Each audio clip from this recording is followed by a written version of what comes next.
Dear God, thank you for the opportunity to meet together. Please help us to come together to make this institution reflect your kingdom. Breathe life into our ideas and decisions. Help us build a team that has love and respect at its heart. Give us the strength to continue working for your kingdom in this time of pandemic. Lord, come give us the inspiration to be the best we can be. May we be a shining example of your goodness and truth within, wherever we are. Inspire our thoughts, discussions, and ideas, and continue to remind us that all that we do here today, all that we accomplish, is for the pursuit of truth for the greater glory of you. We ask these things in your name. Amen.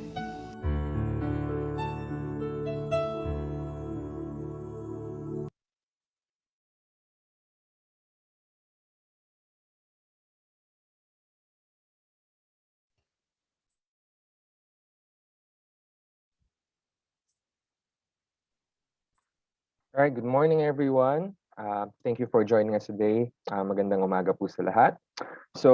We welcome you once again to the third and last leg of our webinar series entitled Moving Our Children to the Lighter Side. The first webinar was held last March 4 during the celebration of this year's World Obesity Day, and the second last March 18. We are happy to share this morning with you once again for surely another fruitful and informative webinar session regarding overweight and obesity. I am Gab Labrador from the National Nutrition Council. Hello, everyone. Thank you for joining us today. I am Catherine Bukton, also from the NNC, and we will be your moderators for today. Our webinar for today is a very exciting one as we are packed with speakers who will enlighten us about how we can further fight overweight and obesity. Currently, we have around 160 participants here in our Zoom platform, and we are also live streaming via the National Nutrition Council official Facebook page. We would like to acknowledge everyone who joined us today from our national government agencies, from the local government units, professional organizations, the academe, private sector, and our development partners. Again, our Zoom access is limited, so for your colleagues who will not be able to join us here, you may inform them to do so via the FB live stream. Please share the live stream on your social media profile so we can reach more audience, especially to those who are interested in learning about this topic. Over to you, Gab. All right, thank you, Ms. Kathy. Thank you, Ms. Kathy. So overweight and obesity has become a global pandemic, and our country is not exempt from this emerging nutrition problem. How we can address overweight and obesity, or how we can contribute to stop the increasing trend, is something that we should all be aware about. This is why the National Nutrition Council, together with UNICEF and Nutrition Center of the Philippines, organized this webinar series, not only to increase awareness, but also to increase knowledge about obesity, understand its factors, and identify specific actions in addressing this nutrition problem. But more than these, we also hope that this event can serve as a setting for us to share best practices in addressing malnutrition.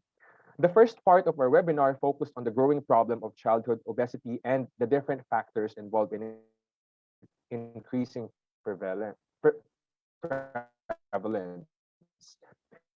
It highlighted the importance of bridging gaps for interventions and the call for double duty actions that should aim to take into consideration all forms of malnutrition when designing and implementing programs and policies.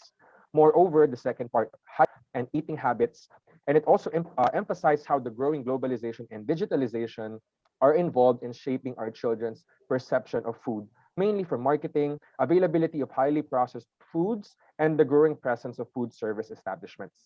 The speakers in the second part of our webinar underscored the message of working together to solve this problem and change our ways of marketing and promoting healthier lifestyle and better food choices to make it more alluring to capture the heart of each family member. Today, we are joined by a panel of 6 speakers who will further talk about ways on how we can address overweight and obesity, not only among children, but in different settings to positively impact the health of our population. If you missed the first and second part of our webinar series, you may watch the replay by visiting the NNC's Facebook page. And before we start, quick house rules and reminders for those here in the Zoom platform. For your questions, send them via the Q&A box and our speakers will answer them during the open forum. Please note that we will have 2 rounds of open forum after every 3 presentations. Send in your comments or insights as well in the chat box, as we love to hear your thoughts. Just make sure to send them via the all panelists and attendees so everyone can see your message. And for those who are asking for the copies of all the presentations of the part 1 of our webinar, we are happy to announce that these are now uploaded in the National Nutrition Council's website. Just visit our webpage, www.nnc.gov.ph, for you to access and download the previous presentations. For the second and third part presentations, this will be uploaded very soon. I hope everyone is now ready to hear from our first speaker. Over to you, Gab. Thank you, Ms. Kathy. So we know that the COVID-19 pandemic proved to be a very challenging problem, not only for our country, but worldwide. It introduced us to lockdowns, social distancing, different kinds of restriction, but gave us more opportunity and to stay at home with our families. Our push to stay more active and mobile as a population dramatically decreased because of this. Stress, other health risks, and poor food choices can lead to different health problems in the future. The question now is, can this COVID-19 pandemic give rise to the obesity prevalence? And what can we do about it?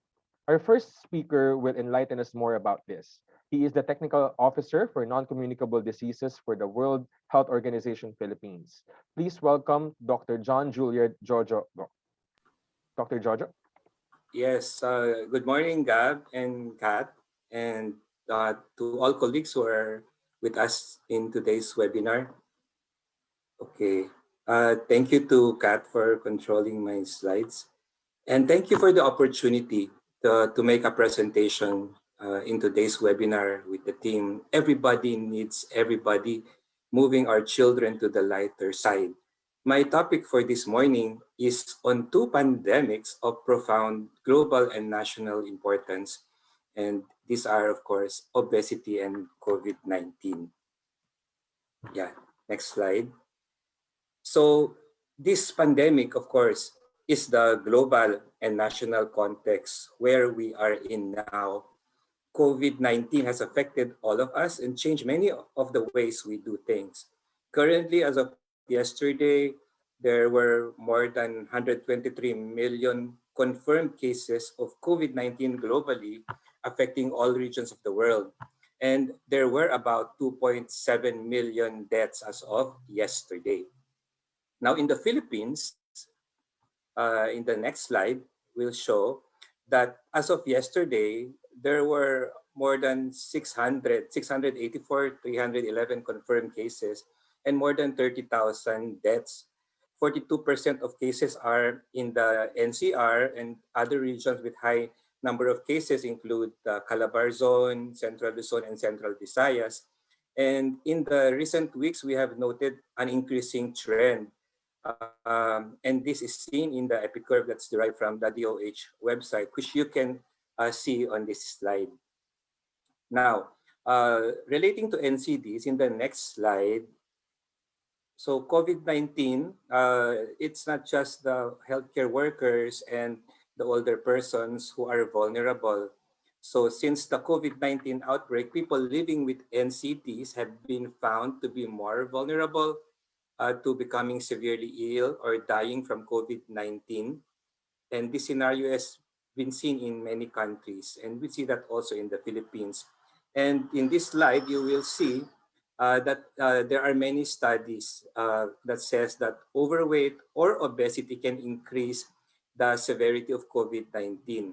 Now, COVID-19 has victimized people with obesity who are more likely to be hospitalized and have a higher likelihood of severe disease and death. Now, we'll show some evidence generated by studies later on that. Now, at the same time, the pandemic, and on the next slide, please, the pandemic has made combating or fighting the obesity epidemic even more difficult. Uh, it has made it harder for many of us because of the lockdowns to engage in physical activity, and also because of the lockdown and economic hardships and distribution disruptions. We have had experiences, as well as other people in the world, of reduced access to safe, nutritious foods. Isolation has also increased dramatically, often leading to psychological distress that often worsens obesity. Next slide. Now with NCD, we saw that it does not that COVID-19 does not just affect people living with NCDs directly as far as disease and mortality, severe complications and mortality, but also it impacts their lives indirectly through disruptions in routine health services. It has been shown that people living with non-communicable diseases need multiple interactions with the healthcare system throughout their life course to control one or multiple diseases and prevent or manage complications. Now, it is likely that these disruptions in the delivery of services also disproportionately affect access to health services for people with obesity. And these services may include those related to obesity prevention, clinical investigation, and treatments. Next slide. Now let's talk about the second pandemic, obesity. We know that globalization, economic growth, and urbanization have led to changing food environment and nutrition transition that has resulted to increasing consumption of foods that are high in calories, fat, sugar, and salt, and has contributed to rising levels of obesity. Worldwide, obesity has tripled since 1975. And in 2016, more than 1.9 billion, or about 39% of all adults, were overweight. Of these, over 650 million, or about 13% of all adults, were obese. Now, prevalence of childhood obesity also more than doubled over the last 2 decades. Next slide. In the Philippines, there is also this trend of increasing overweight and obesity among children, adolescents, and adults. And many speakers in the past webinars, they have provided us this data. So we're very familiar of the situation in the Philippines. Now, next slide. Now, the health impacts of obesity are wide-ranging, including diseases such as diabetes, cardiovascular disease, cancer, depression, impotence, birth complications, sleep disorders. And children with obesity are more likely often to experience anxiety, depression, and bullying, which can lead to a vicious cycle. Now, obesity and the illness and disability it causes imposes a significant economic impact in terms of health costs, lost productivity, and the associated drag on economic growth. Next slide. So the question we are confronted with the question on the link of obesity and COVID-19. Thus, at WHO, we did a rapid systematic review with Cochrane colleagues, primarily to answer the question: does obesity independently increase the risk of SARS-CoV-2 infection and COVID-19 severity and death? We looked out for studies on obesity exposure in any setting, in any country, where cases of SARS-CoV-2 infection have been found, and related this to outcomes on mortality, those requiring hospitalization or intensive care, on length of hospital stay or ICU stay, those requiring mechanical ventilation, and SARS-CoV-2 infection. Next slide. Now, in this rapid systematic review, about 3,000 records were initially identified through database searching And the process entailed that duplicates were removed, records were screened, and full text articles assessed. Eventually, 43 articles were included in the review and 39 articles included in the meta-analysis.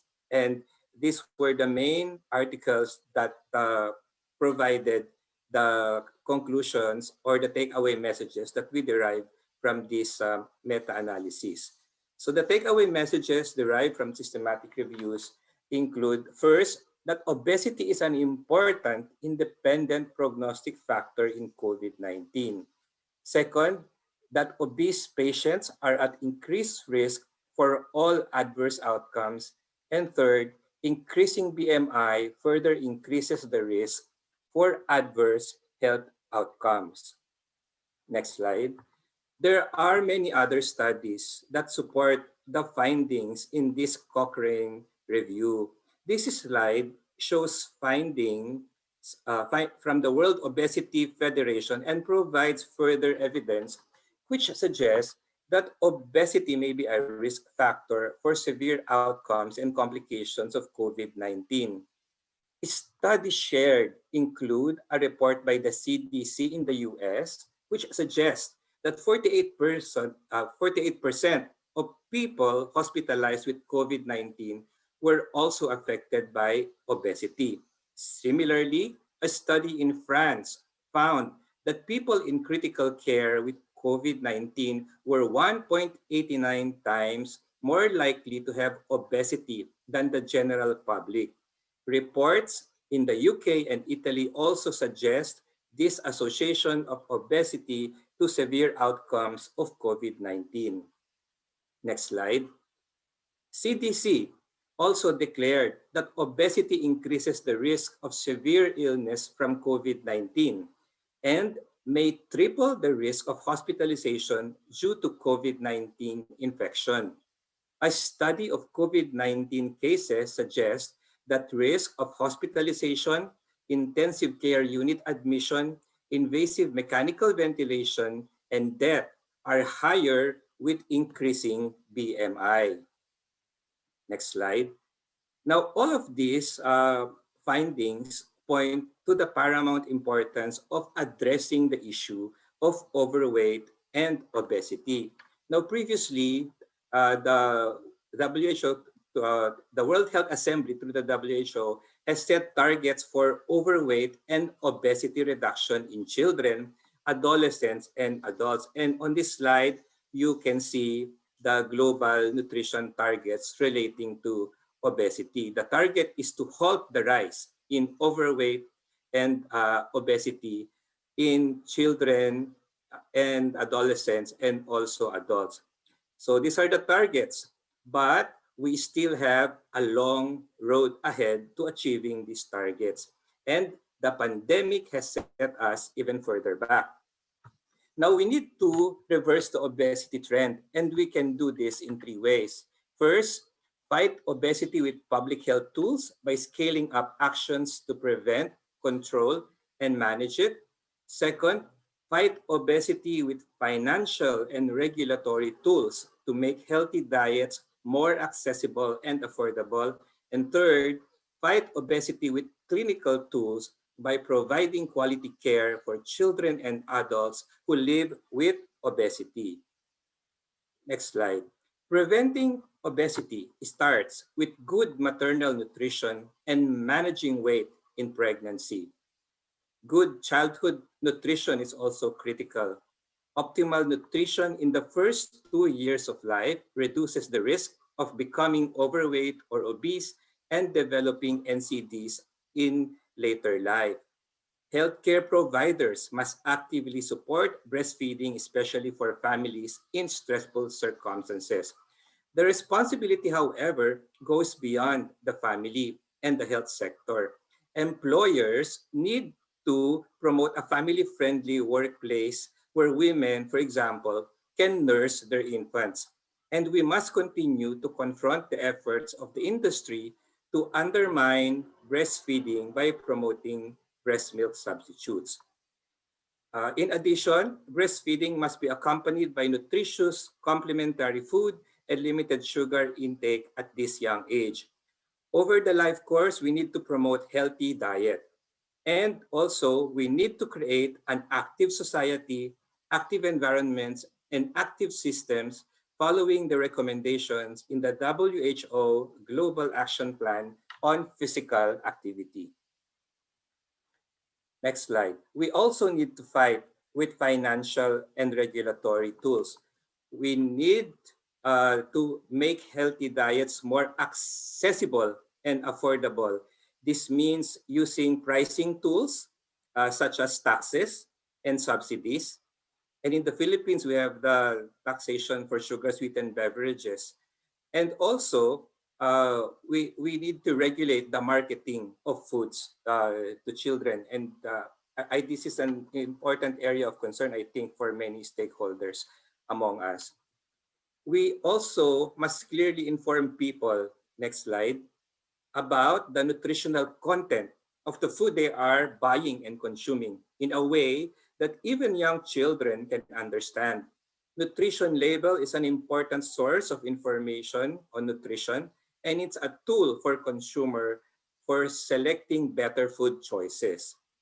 We also need to ensure that only healthy foods are served or sold in public institutions such as schools, hospitals, community centers, and government offices. Next slide. And third and last, we need to fight obesity with clinical tools by providing quality care for children and adults who live with obesity. On this note, WHO is in the process of developing locally adaptable science-informed recommendations for care of children and adolescents with obesity and for young children at risk delivered at the primary healthcare level. Next slide. Of course, we need to fight COVID-19 effectively. To guide us on this, there are evidence-based WHO tools which we can use on case finding, isolation, and clinical management of cases, identifying and quarantining close contacts, strengthening surveillance, implementing non-pharmaceutical interventions, and other public health measures that allow us to break the chains of transmission, prevent and or manage surges, and save lives. Looking after one's physical and mental health also contribute to COVID-19 prevention. Eating a healthy and nutritious diet and keeping active in a safe manner are some of the additional measures to help one's immune system to function properly, enhance body resistance, and help fight COVID-19 accordingly. Next slide. WHO has consistently emphasized on these healthy reminders, and these are some examples of some communication materials developed and disseminated through social media. These slides relate to Healthy at Home campaign, which emphasized the messages on having a healthy diet and staying physically active. Next slide. These are some social media tiles on staying physically active. We know that regular physical activity benefits both the body and the mind. It can reduce high blood pressure, reduce the risk of heart disease, stroke, type 2 diabetes, and various cancers, and of course, manage weight. It's also good for our mental health. Next slide. And these are some of the social media tiles on healthy eating. Healthy diets are important for supporting immune systems, as mentioned, and can reduce the likelihood of developing other health problems, including obesity, heart disease, diabetes, and some types of cancer. Now, like COVID-19, obesity is a global and national challenge that can only be met with a unified global and national response. We must work together across institutions and disciplines to provide practical solutions to reform food systems, to address the underlying causes of obesity, and to help people achieve and maintain a healthy weight. With public health tools, financial and regulatory tools, and clinical tools, we can bring this devastating global and national disorder under control. Next slide. There is no single intervention that can halt the rise of obesity. We need comprehensive and coherent policies, leadership and commitments, advocacy, communication and public education, joint multi-sectoral actions, monitoring and evaluation to guide us to better implement or to better do our work in addressing the issue of overweight and obesity. Next slide. So that's my last slide. Let us work together then to address the two pandemics of COVID-19 and obesity and NCDs. Again, thank you and congratulations to the organizers and good morning to all of us. Thank you, Dr. Jojo, for that very interesting presentation. And again, highlighting the tools that we need in order to reverse the trends, the public health, the financial and regulatory, and the clinical tools. And as well for highlighting on an individual level that definitely in times like this, we have to take care of our body more by, of course, eating healthy and nutritious diet, and of course, by increasing our physical activity. So thank you for that presentation, Doc Jojo. Thank you, Gab. Prior to the pandemic and the move to online or blended learning, children spend a large portion of their day in school. It is during their formative years of the child that their lifestyle and behavior choices are greatly influenced. A child's food intake and physical activity are also important determinants of their body weight, as previously mentioned by our past speakers, and a big portion of this also happens when they are in school. Our second speaker will talk about different ways on how we can address obesity in the school setting. Help me welcome Dr. Maria Corazon Dumlao, Chief Health Program Officer from the Bureau of Learner Support Services of the Department of Education. Good morning po, Dr. Dumlao. Good morning po. I'd like to request you to control na lang the presentation. Okay po. I'll just share your slides. For a while po, I'll just get the slides from my email.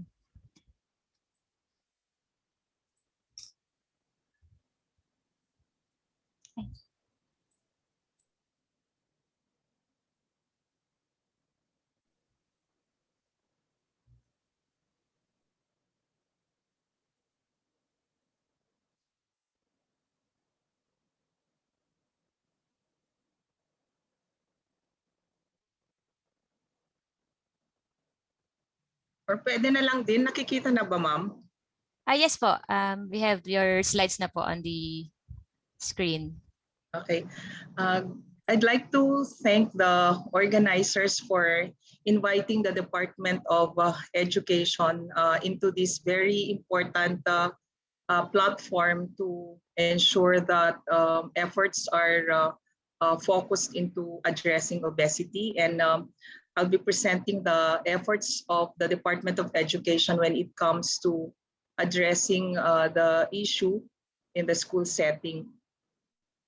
As a backgrounder, we know that our previous speakers have already highlighted the double burden of malnutrition, and wasting and stunting continue to be serious nutritional problems alongside the increase in overnutrition.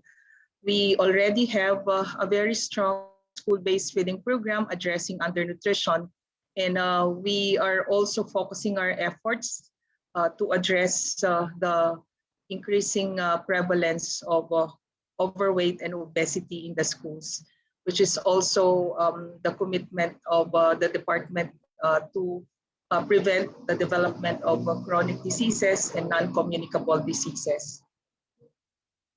As to the prevalence of overweight and obesity, results from the expanded national nutrition survey conducted by FNRI in 2019 reported a medium prevalence of overweight, that's 9.1% among children aged 5 to 10 years old.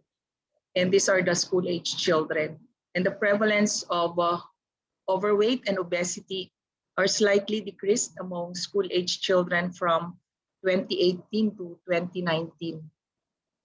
There are many factors associated with the increase or decrease of overweight or obesity prevalence in the Philippines, such as gender, the type of residence, and social status.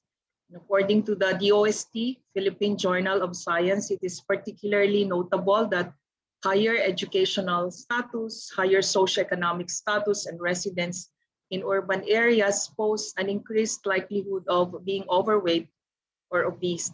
And along with other factors found to be associated with overweight and obesity are age, the energy adequacy, the civil status, and smoking status. And this can be surmised that overweight and obesity as a public health concern is driven by multitude of factors that can be addressed using a multi-sectoral approach.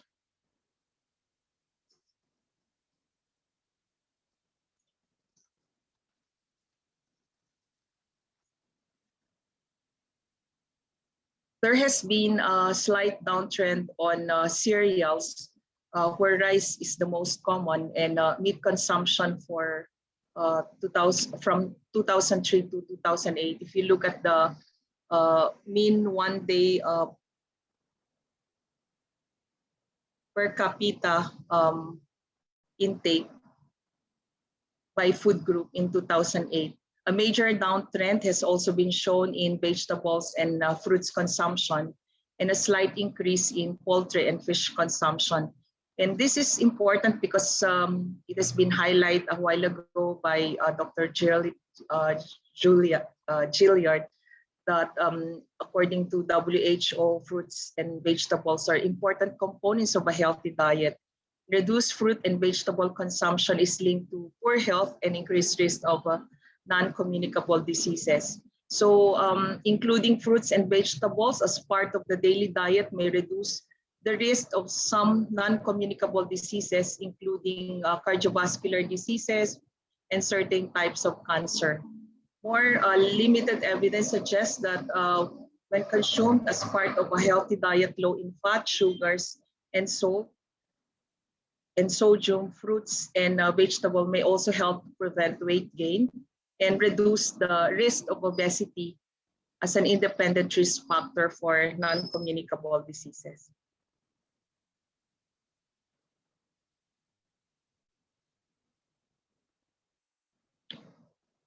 Now, since we are in the school setting and the Department of Education implements the Oplan Kalusugan sa DepEd, which is with its 6 flagship programs that includes school-based feeding program, national drug education program, WASH in schools.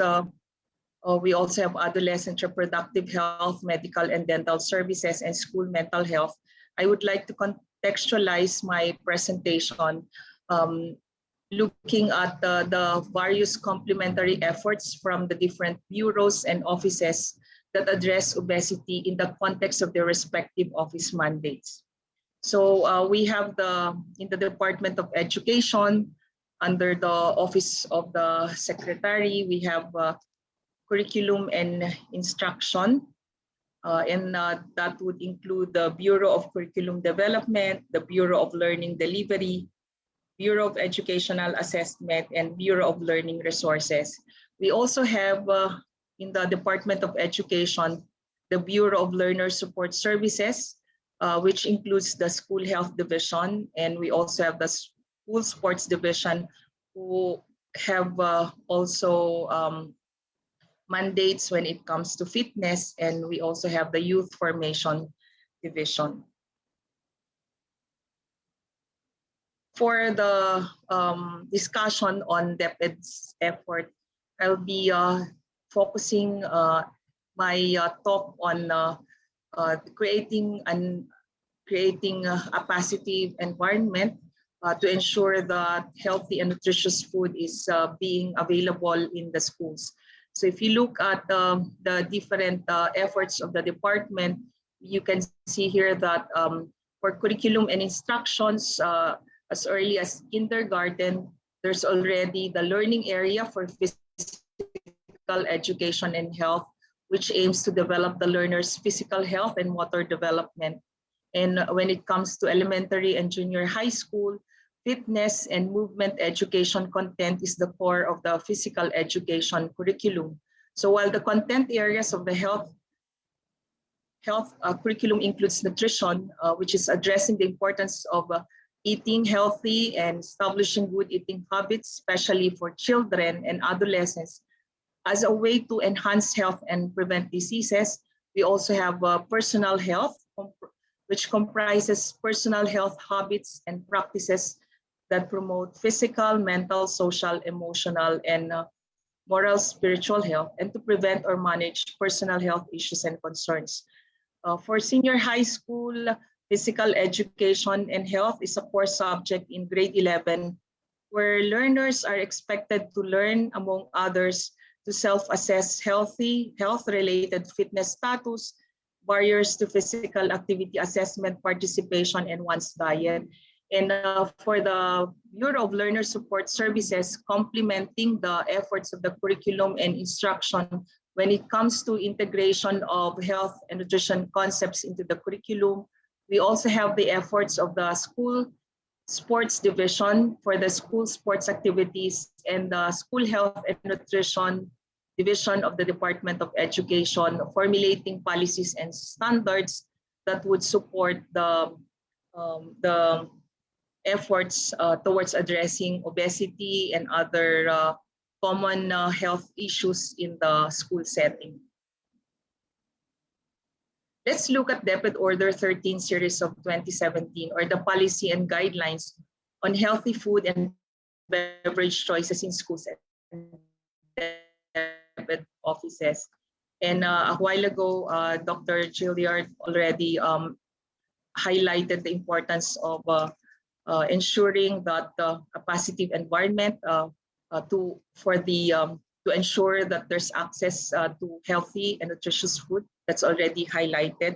Now, the DepEd order is entitled the Policy and Guidelines on Healthy Food and Beverage Choices in Schools and DepEd Offices, and it was issued in March 14, 2017. The purpose is to promote and develop healthy eating habits among the youth and DepEd employees by making available healthy, nutritious, and affordable menu choices, and for setting food standards. And the scope of these guidelines include all public elementary and secondary schools and learning centers and DepEd offices across all governance levels.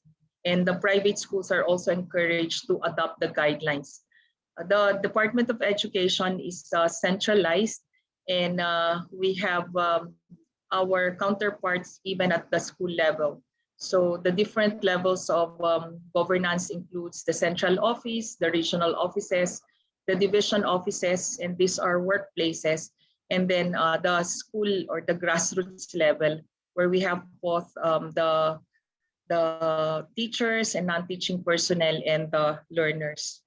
So the objectives of the policy are the following: promotion of the healthy diets and positive eating behaviors, and provide healthy eating environment to learners, teaching and non-teaching personnel.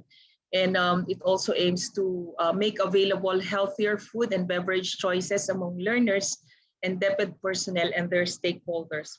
It also introduces a system of categorizing locally available foods and drinks in accordance with the geographical, cultural, and religious orientations. Also provide guidance in evaluating and categorizing foods and drinks so that our school heads will be able to appreciate the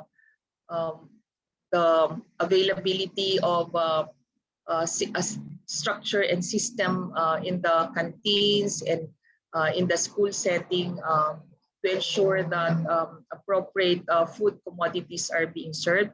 Provide guidance in the selling and marketing of foods and beverages in schools and DepEd offices, including the purchasing of foods for the school feeding program.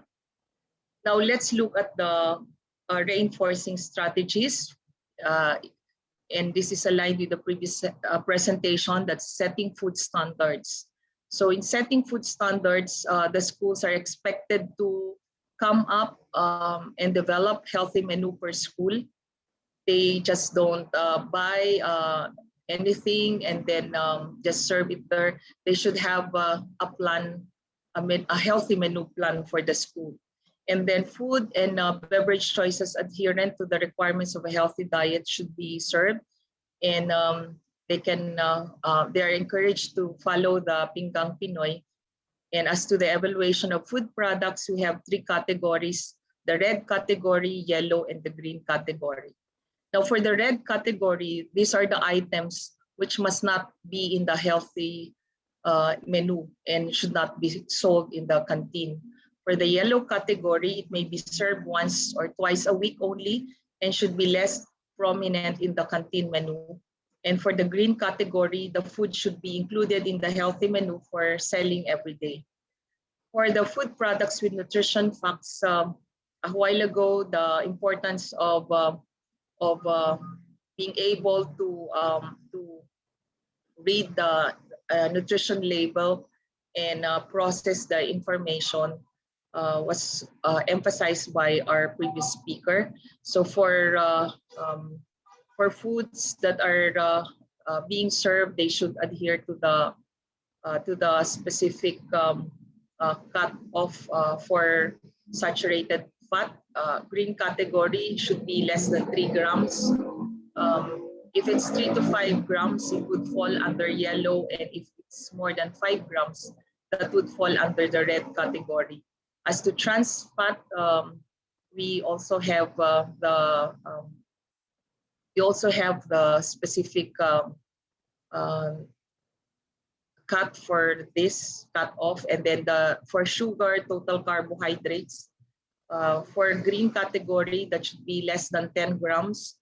For yellow category, 10 to 20 grams. And for the red category, that's more than 20 grams. And for the sodium, it should be less than 120 milligrams.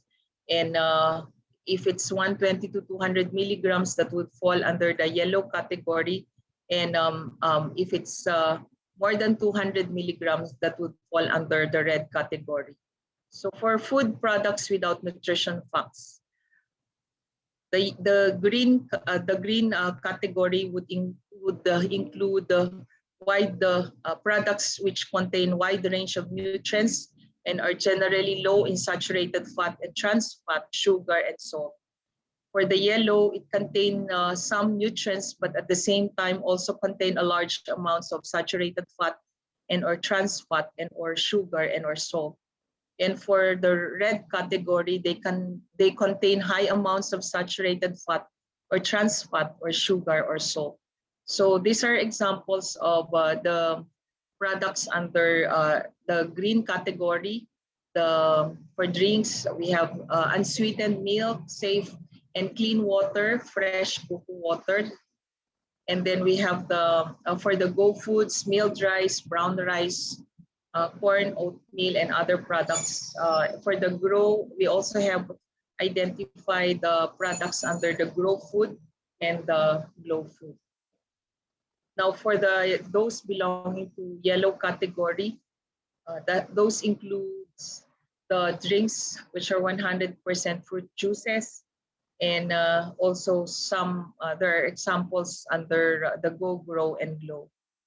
And for the products under the red category, we also have identified in the guidelines products that would belong to this this category. Second is to increase availability and accessibility of healthy and safe foods. We should ensure in the schools that there's readily available safe drinking water. And condiments and sauces are not displayed but served only upon request. And there's a need to advise parents and guardians to provide healthy baons. So no bringing of red category foods and drinks in schools. Local initiatives to promote healthy foods. We have the declaration of Veggie Tuesdays, Meatless Mondays, and the Department of Education is a strong advocate of the WASH in schools. We have put in place the policy for the comprehensive guidelines on the WASH, or water, sanitation, and hygiene. And one of the very important requirements for schools to get a star as we implement the 3-star approach is that they should be able to satisfy the 5 non-negotiable criteria. This includes availability of safe drinking water. Second, the availability of gender segregated toilets. Third, availability of group hand washing facilities. Fourth, presence of daily group hand washing activities. And number 5, menstrual hygiene management. So if you look at the policy, it supports the efforts of the Department of Education to address obesity. And we also ensure that signages or nudges that promote the policy and other nutrition messages are present in the school setting. And the third is to regulate the sale and marketing of unhealthy foods. So any form of marketing unhealthy foods are prohibited in the schools and DepEd offices. So that includes advertising, sponsorships, and promotion. CSR activities of manufacturers that meet criteria of the policy may be allowed, but no marketing activities such as logo or brand name display. We have to ensure that school officials are encouraged to work with LGUs for local legislations. For example, limiting the marketing of unhealthy foods and beverages within at least 100-meter radius of the school. There's a need to support the policy implementation. So even if the Department of Education has the policy and other complementary policies in place, there's still a need to support policy implementation because enforcement is a different story. So for the capacity building activities, the concerned offices at all levels shall be responsible in capacitating the regional and division personnel who shall in turn be responsible in capacitating the health education and TLE teachers in all schools. And the schools shall conduct activities to orient the students and their parents and guardians on these healthy food and beverage choices. As to partnerships, the DepEd and school authorities and personnel shall strictly observe the prohibition of accepting donations or sponsorships from or having financial or material involvement with the tobacco companies, and also observe the prohibitions stipulated in EO number 51 or the Milk Code of the Philippines.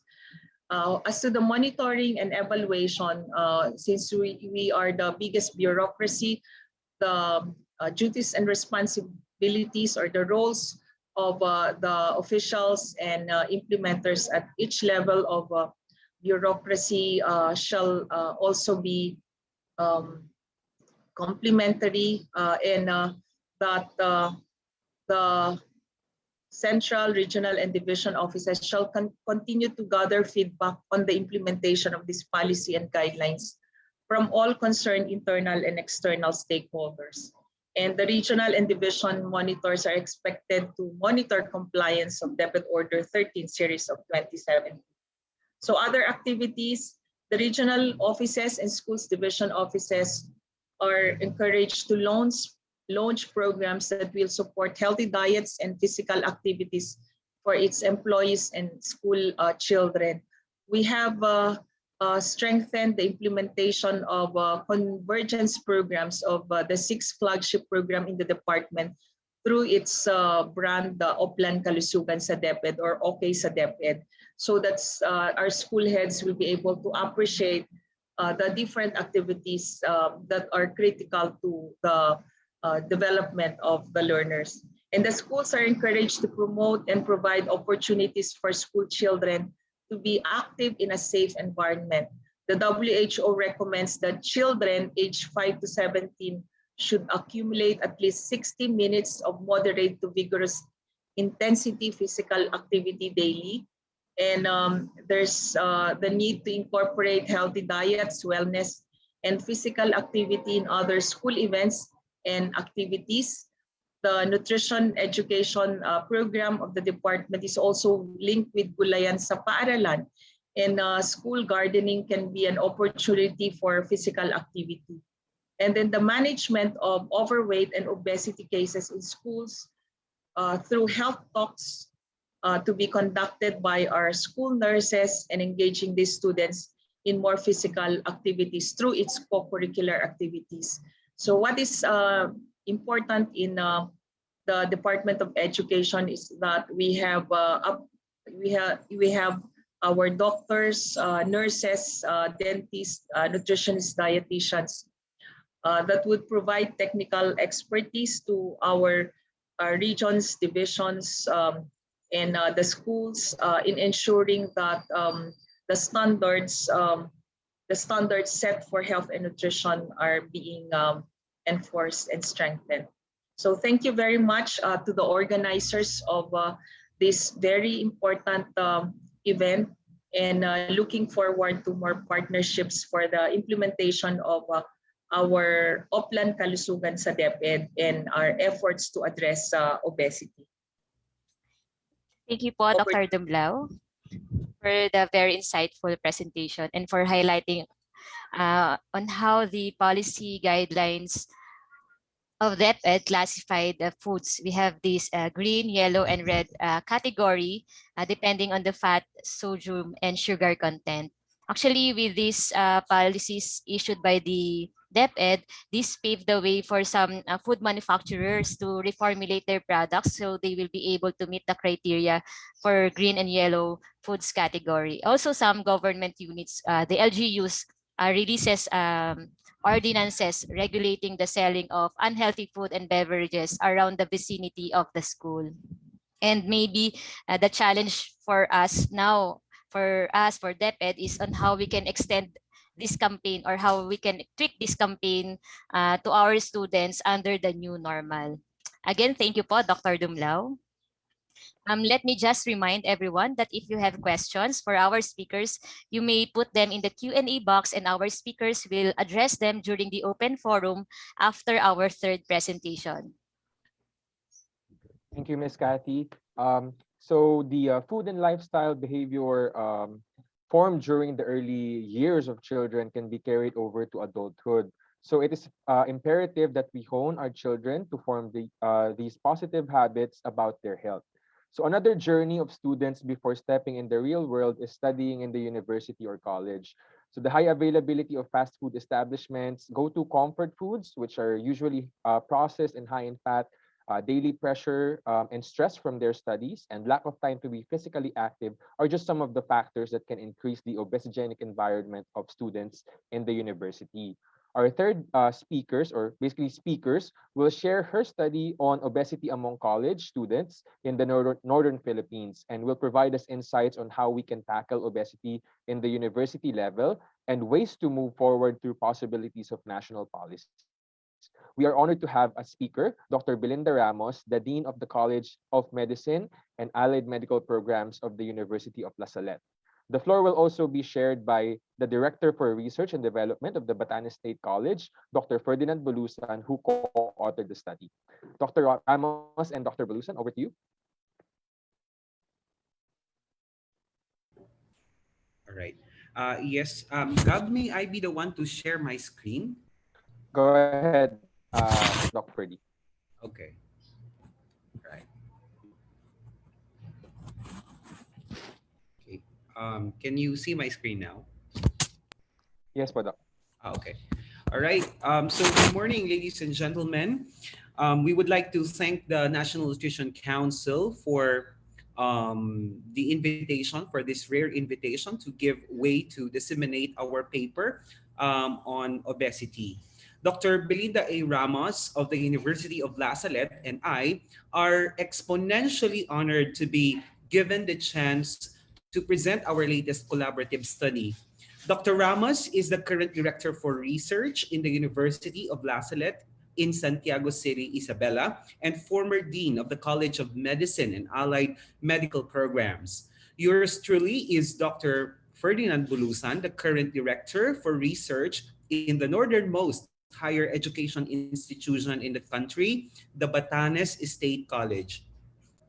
Our paper titled Obesity Among College Students in Northern Philippines, Input for a National Policy and University Anti-Obesity Program has been published in Scopus Index Journal in 2020. In this 20-minute presentation, we shall follow this presentation trail. We will first give a succinct contextualization, including the rationale of our paper by presenting the research gaps that our paper attempted to address. Dr. Ramos later on will endeavor to walk you through our methodology and the salient results of this study. She will also elucidate some points for discussion from the salient findings of the paper. Then I shall close our short presentation by providing you some implications to national policy about school health program and how to combat obesity through our educational systems or institutions. The prevalence of obesity in the world has been continuously increasing over the past decades.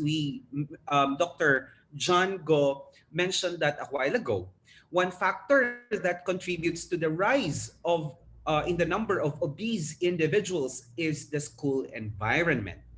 In fact, one study in Cebu in 2005 showed a trend of an increasing number of obese and overweight young adults aged 18 to 24.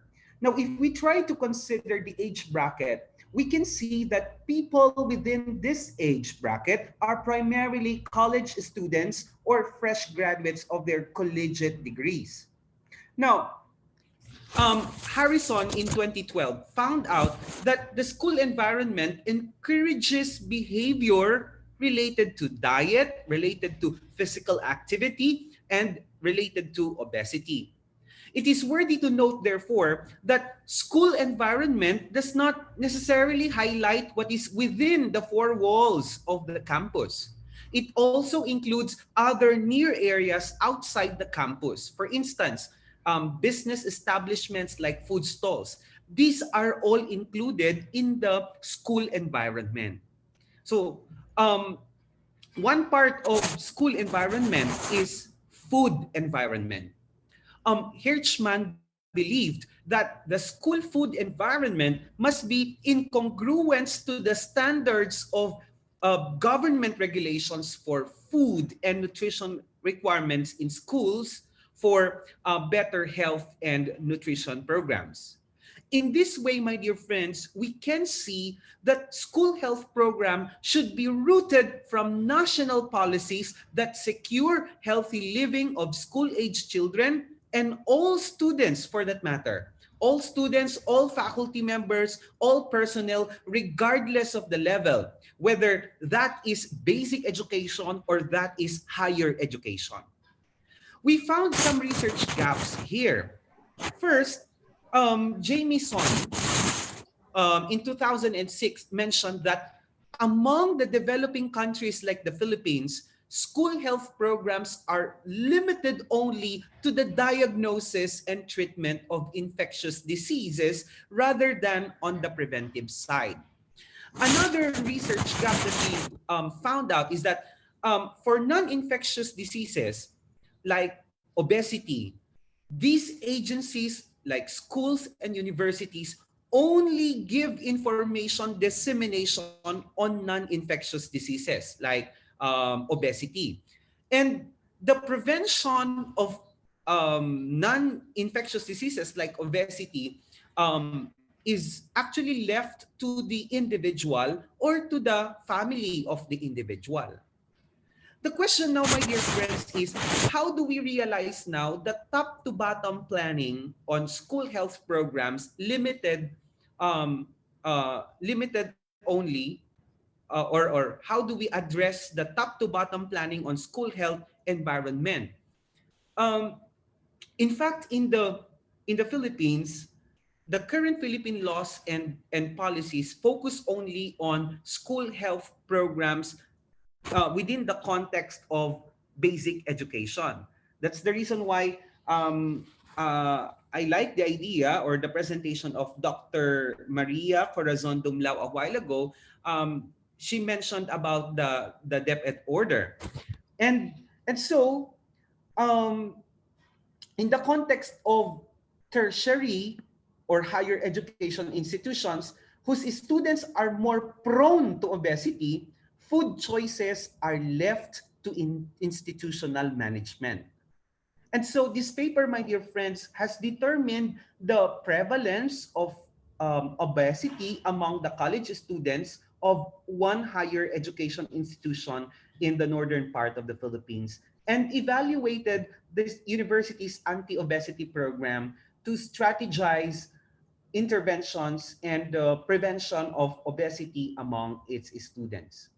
We are trying to point out here, my dear friends, that if this university's anti-obesity program under its school health program is very, very weak or clearly weak, then this might be true to other higher education institutions. Now, this study aimed at answering the following research questions. The first question is, what is the demographic profile of college students in terms of age, in terms of sex, and BMI? Number two, what is the prevalence rate of overweight and obesity in that institution? Number three, what is the status of the university health program to prevent the prevalence of obesity? Now, for the methodology and salient findings of this study, may I ask now Dr. Belinda Ramos to present them? Dr. Belinda?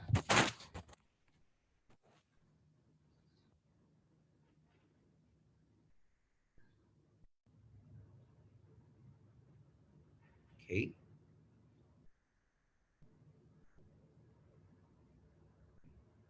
Doc Belinda? Hello? Oh, yes, yes, Doc. Go ahead. Oo. Am I naririnig na po ba? Yes, Doc. Okay. So thank you very much because my I my video okay, that's good enough. I would like my face to be seen also. Yes. Okay. Good morning to everyone. Okay. In view of our study, okay, we made use of the descriptive evaluative designs, and there are three things that we have to evaluate through describing.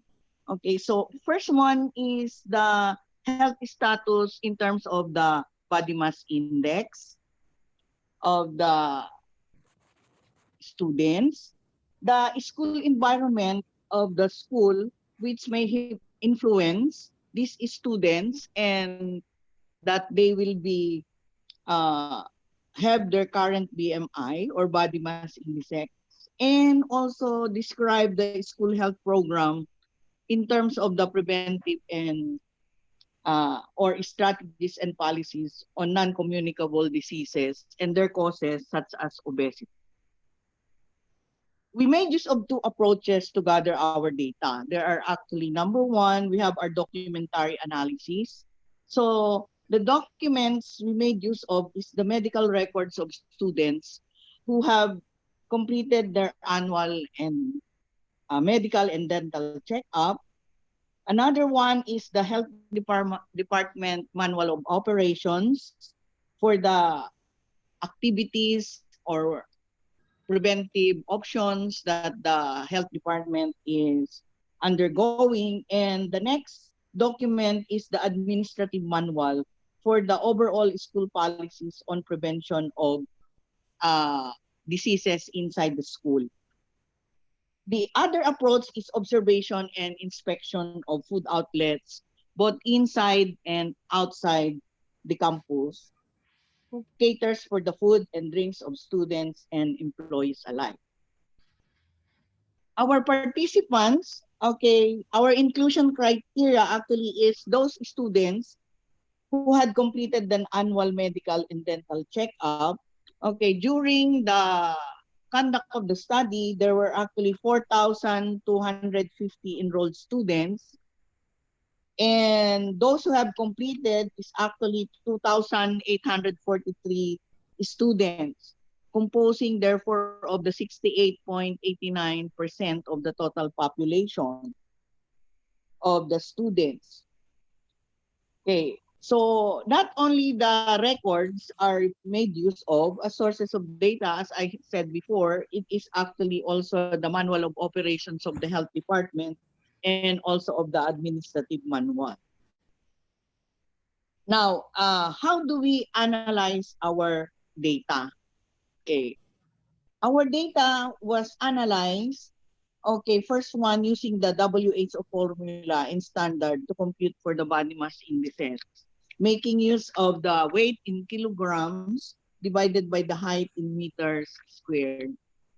Okay, the other one, okay, is the computation of the prevalence rate. Okay, the prevalence rate is taken, formula was taken from the public health epidemiology formula, which is equal to the number of cases divided by the total population times 100. Okay, now, how do we analyze the BMI? How do we categorize them? Okay, according to the WHO, we categorize students who have a BMI of 18.49 kilogram per meter squared and below as underweight. Now, the normal BMI, okay, is 18.5 to 22.9 kilogram per meter squared. The overweight has a BMI of 23 to 24.9 kilogram per meter squared. And obese one will have a 25 to 29.9 kilogram per meter squared BMI, and obese 2 is 30 kilograms per meter squared and above. Okay, now the prevalence rate computed was 33%.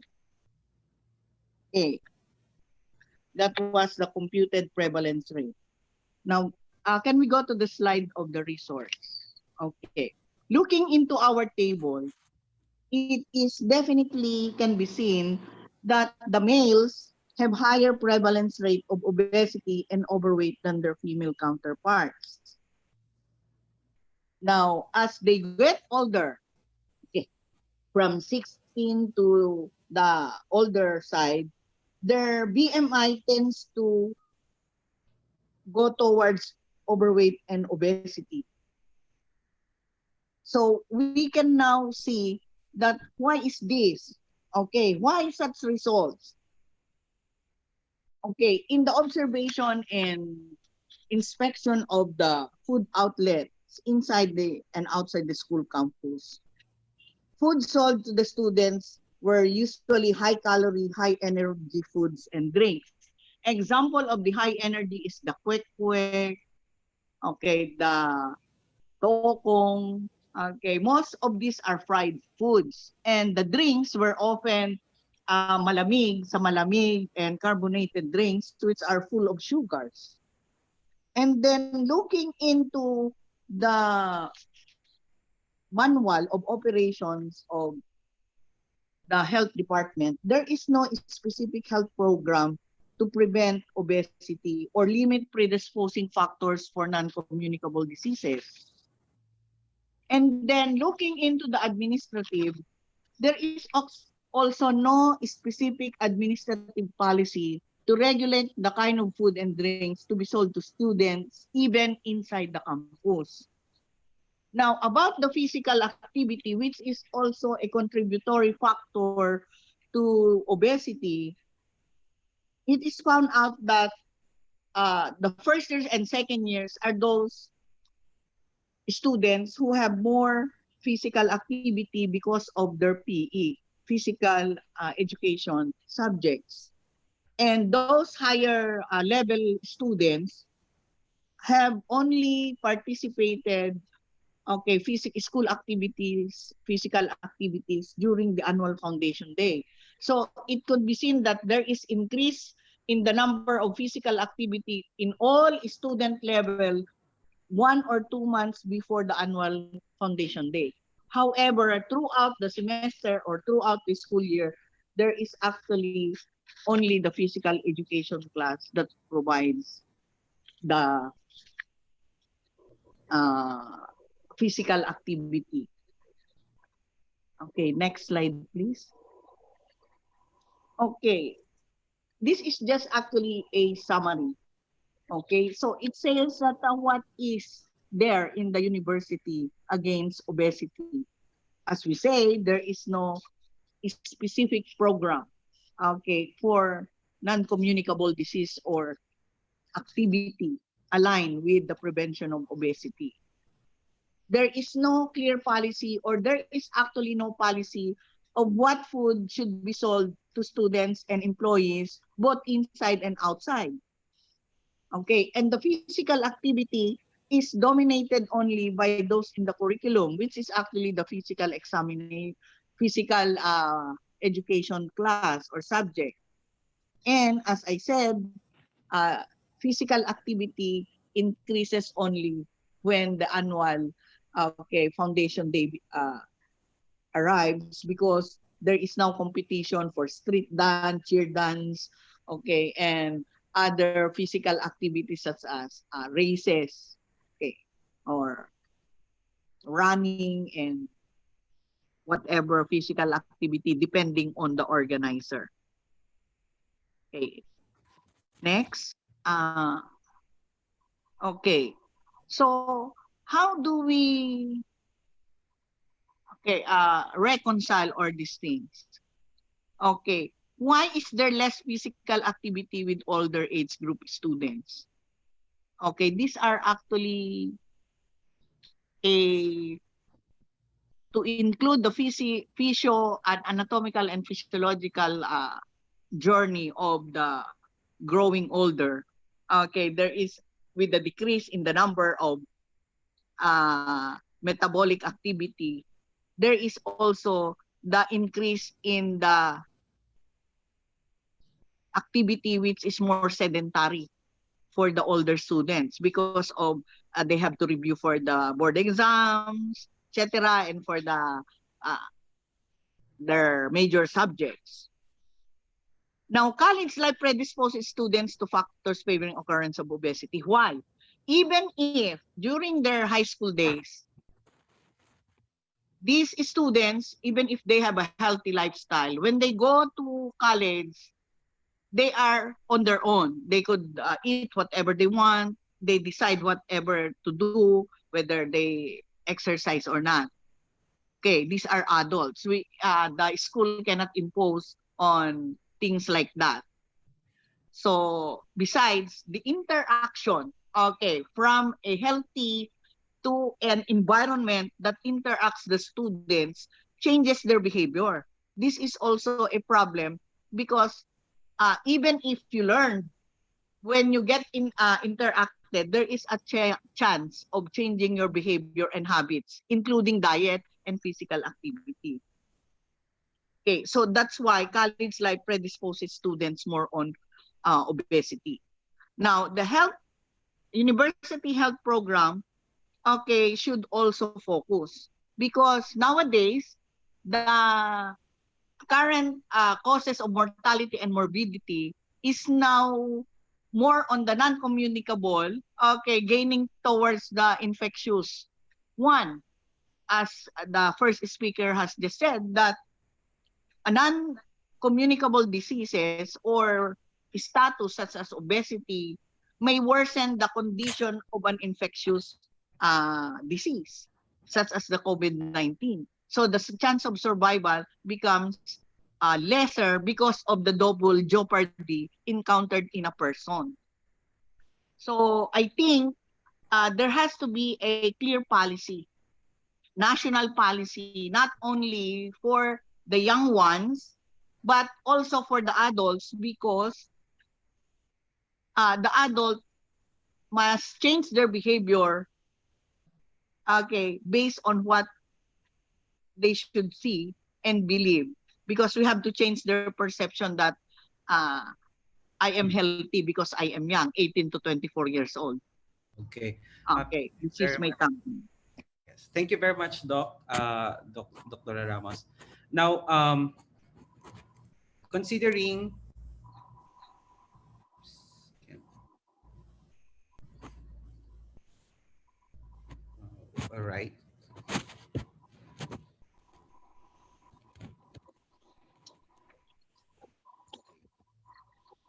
So let's now move on to salient implications very quickly. Uh,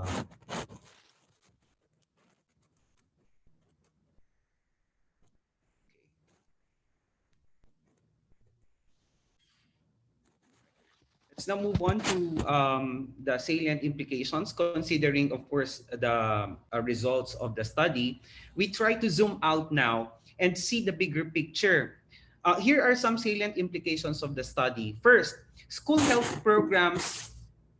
School health programs um, school health programs include nutrition and healthy lifestyles. However, there is no distinct or specific program on preventing or controlling obesity.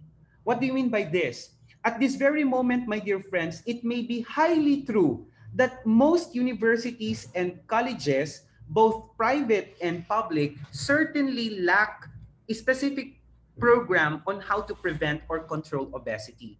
We have to take note that the most prone people to having obesity are young adults aged 18 to 24. These are college students who will later become our human capital resources in the country. And so, if we try to think deeper, we can see that we have to safeguard the healthy lifestyles of these people. And we have known a while ago that school health program should be congruent to national policies or laws that will advocate for healthy living among our students, among the faculty members, and all personnel in the universities and in basic education schools.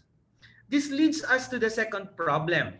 Um, at the moment, there is no national law or anti-obesity program or school health program that embraces all levels of education from kindergarten to higher education. Although the Philippine Department of Education came up with DO13 as mentioned by Dr. Dumlao a while ago, DO13 series of 2017, and guidelines on school canteens in 2008. This only concerns the basic education sector. This, therefore, is the primordial concern of our country today. Former Philippine Senator Jinggoy Estrada filed a bill to address the ballooning problem of obesity in the Philippines. That was Bill 2873, known as the proposed anti-obesity program, which seeks the inclusion of play, traditional games, and other physical activities in the preschool, elementary, and high school to combat obesity among children. However, it's sad to note that the bill was never passed and was lost in the process. Now, in terms of the university where this study was conducted, our paper has this to say. With the university's prevalence rate of obesity at 33%, being higher than the national prevalence rate of in 2015 of about 31.1% by the Philippine FNRI DOST, we suggest that reviewing the current strategy of the university health program would be necessary. Meaning that all schools, colleges, universities should revisit their school health program and include some strategies on how to prevent obesity in their respective contexts. In the macro level, my dear friends, there is a need for a national framework. Just to repeat what Dr. Ramos said a while ago, there is a need for a national framework to fight obesity and other non-infectious diseases in all levels of education. I'd like to highlight that in all levels of education, not only in the basic education. Doing this is actually a timely and appropriate move because of the fact that there is an increasing trend of obesity, especially in young adults, because of the behavioral changes, as mentioned by Dr. Ramos a while ago, from their basic education journey towards their collegiate education. Another is because of the school food environment, which is quite alarming in the universities. and which should be based upon such a framework or a national policy. And so we would like to thank everyone for listening. Thank you very much, National Nutrition Council. And as we close this presentation, we would like to leave you a thought to ponder. Schools and universities, colleges create people that our country needs. And so let us empower the academic institutions in producing healthy citizens of the country in both mind and body. Thank you. Agyaman kami apo. Dios mamahas dinyo atavo.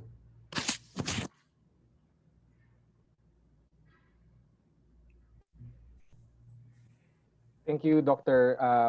Ramos and Dr. Bulusan, for that wonderful presentation, and again for highlighting the push for a national policy to protect as well the health of our university and college students that will definitely be our future in the workforce. So that's actually going to be our next presentation as well on discussing obesity in the workforce. So Ms. Cathy, go ahead, please.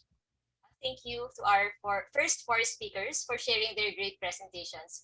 We will now open the floor for the first part of our open forum. And in the interest of time, we will accommodate 1 to 2 questions, I think. First, And yeah, first speaker of. yes, So there's actually questions already that was posted in the Q&A box, which was answered by Dr. Dumlao already, but maybe for the benefit of those in the live stream and not here in Zoom who will not be able to check the Q&A box, maybe we would like to ask Prof. Iris Bernardo to voice out her question, please. Miss Iris, let me just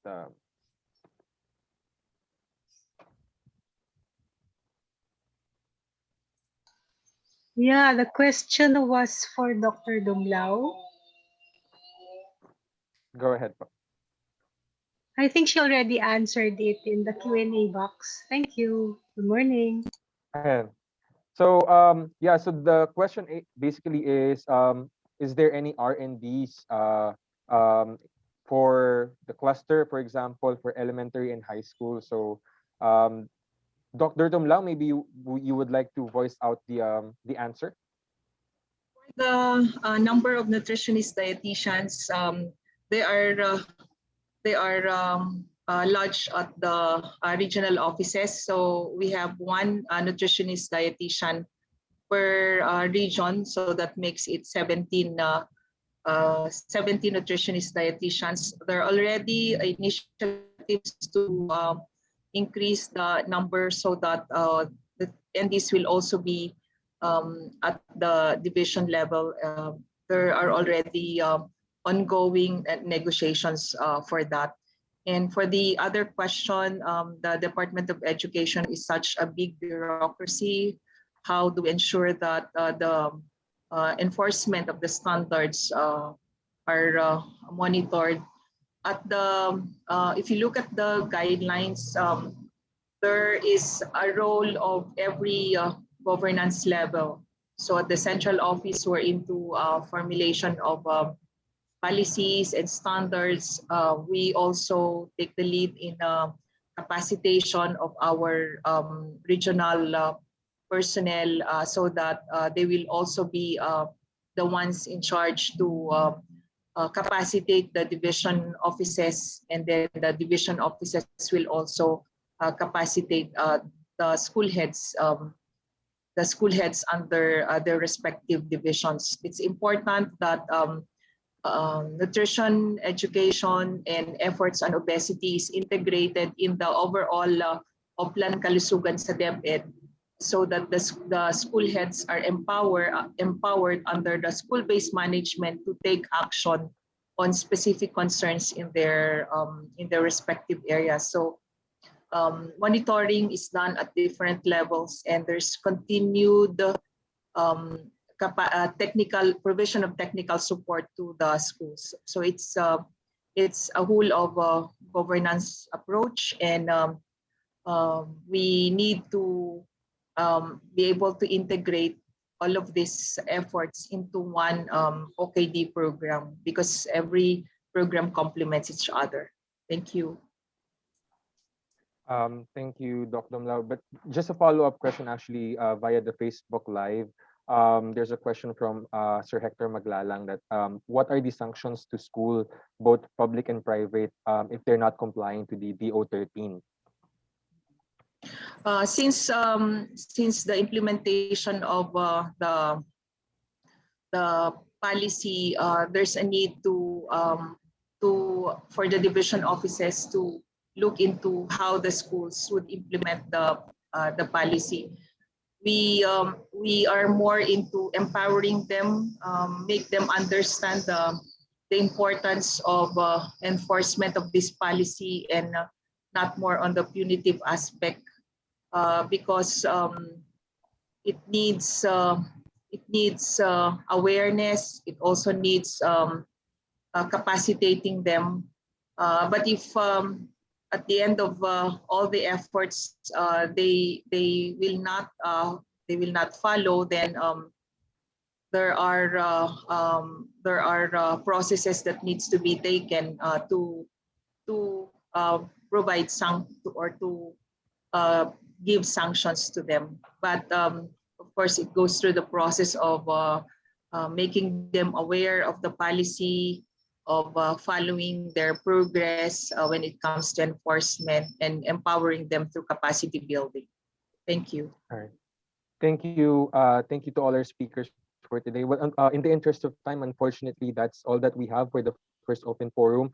We would like to thank Dr. Jojo, Dr. Corazon, Dr. Belinda, and Dr. Ferdinand for their very insightful and timely presentations. But before we close, we would like to ask a few words, maybe just final messages for everyone here to close out the first half of our today's webinar. Dr. Jojo, maybe a few words to close, please. Yeah. Thank you, Gab. So congratulations to everyone. So obesity is a real problem and it's being compounded by our issues on COVID-19.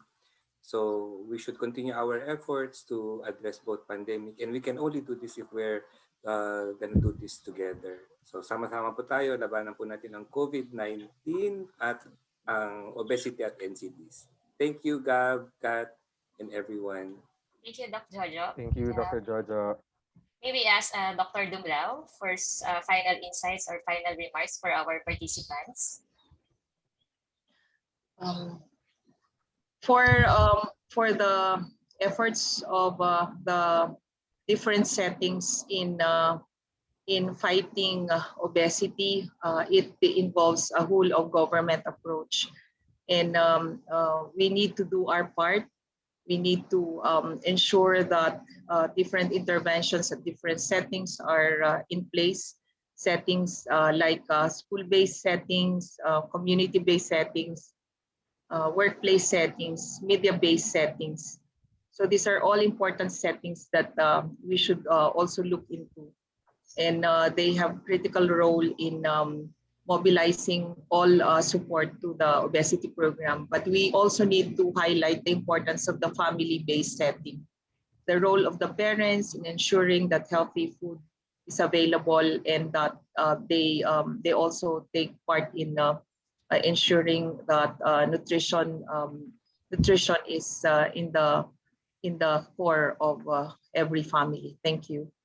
Thank you, Dr. Dumlao. Thank you. What about Dr. Bell, please?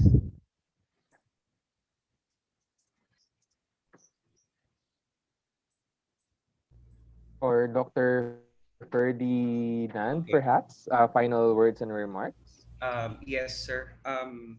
We have to equip and empower our basic and tertiary education institutions in combating obesity in the country. And in the parlance of research too, we have to ignite a higher level of initiative in conducting investigations to fight obesity in the country. Thank you very much, sir. Thank you All right, to thank our you speakers. to all our speakers. Yes. So just to remind everyone, basically, that if you have further questions from our first three presentations, you can just post them in the Q&A box, and maybe our speaker will be answer them for you. So over to you, Ms. Cathy. Thank you, Gab. Thank you again to our speakers for those very inspiring call to action messages. I am sure everyone is excited to hear the next set of our speakers. But before that, we will take a 5-minute break just to move around and reset our eyes. We will flash videos about first 1,000 days and promotion about a healthier lifestyle for your delight. We hope that this will inspire you and give ideas, especially to our audience from the local government units.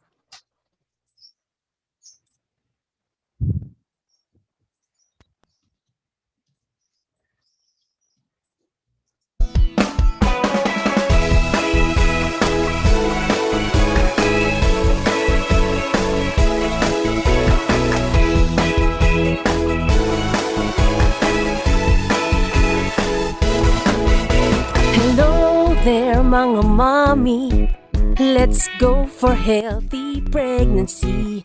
Tamang pagkain ng dapat para malusog kayo ni baby. Remember mga nanay, breastfeeding malaking bagay. Ito'y ipagpatuloy kahit na over 2 years old. Tamang nutrisyon, no forget, yan ang tamang solusyon. I like it, laking one, oh, oh, oh, yan ang tamang paraan. Laking tamang nutrisyon, no forget, yan ang tamang solusyon. I like it, laking one, oh, oh, oh, yan ang tamang paraan. Laking 1,000.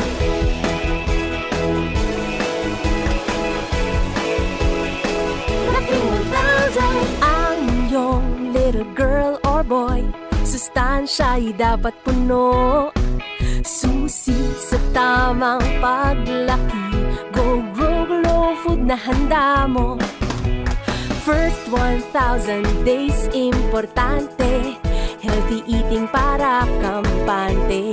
Paghandaan nutrition ni baby, makinig sa sinasabi. Tamang nutrisyon, don't forget, yan ang tamang solusyon. I like it, laking one, oh, oh, oh, yan ang tamang paraan. Laking tamang nutrisyon, don't forget, yan ang tamang solusyon. I like it, laking one, oh, oh, oh, yan ang tamang paraan. Laking one, oh, oh, oh, yan ang tamang paraan. Laking 1,000.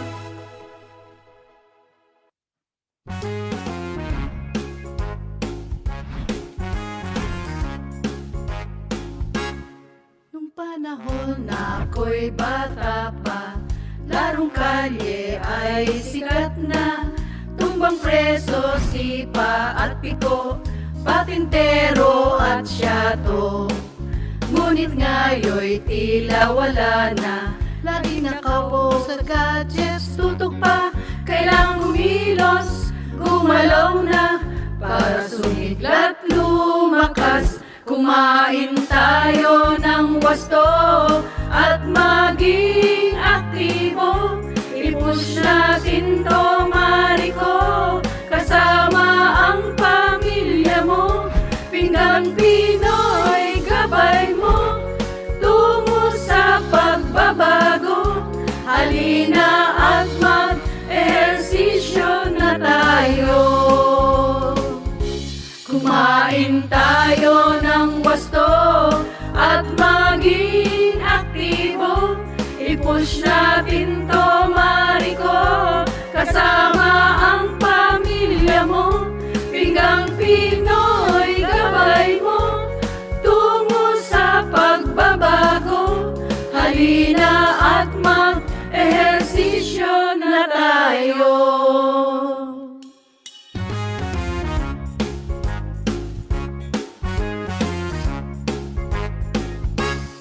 Nung panahon na ako'y bata pa, larong kalye. All right, so welcome back, everyone. I hope you enjoyed the videos that we shared. So that is actually the first 1,000 days jingle. You can check it out on the first 1,000 days PH Facebook page.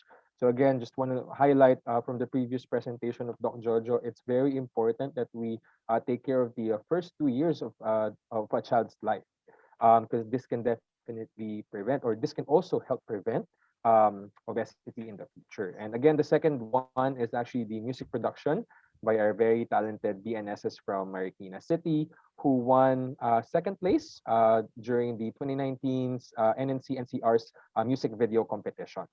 So we are now ready to hear the next set of our speakers. So the fourth presentation today will be introduced by Miss Kathy. Thank you, Gab. We have seen in previous presentations how the parents' behaviors and food influence their children's eating habit.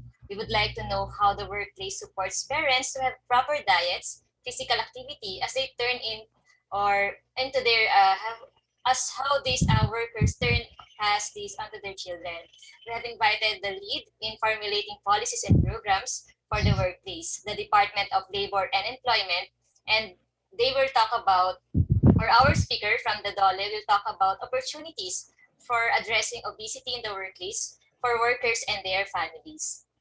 Please help me welcome Dr. Felix Labanda Jr., the Medical Officer 3 from the Bureau of Working Conditions of the Department of Labor and Employment, as he will expound more on this. Dr. Felix, the floor is yours. Good morning, Catherine. Thank you very much to everyone attending in this activity. Can you hear me okay? Yes, Pop. We Yes, can. Doc. Okay. Okay. I'll be sharing my slide.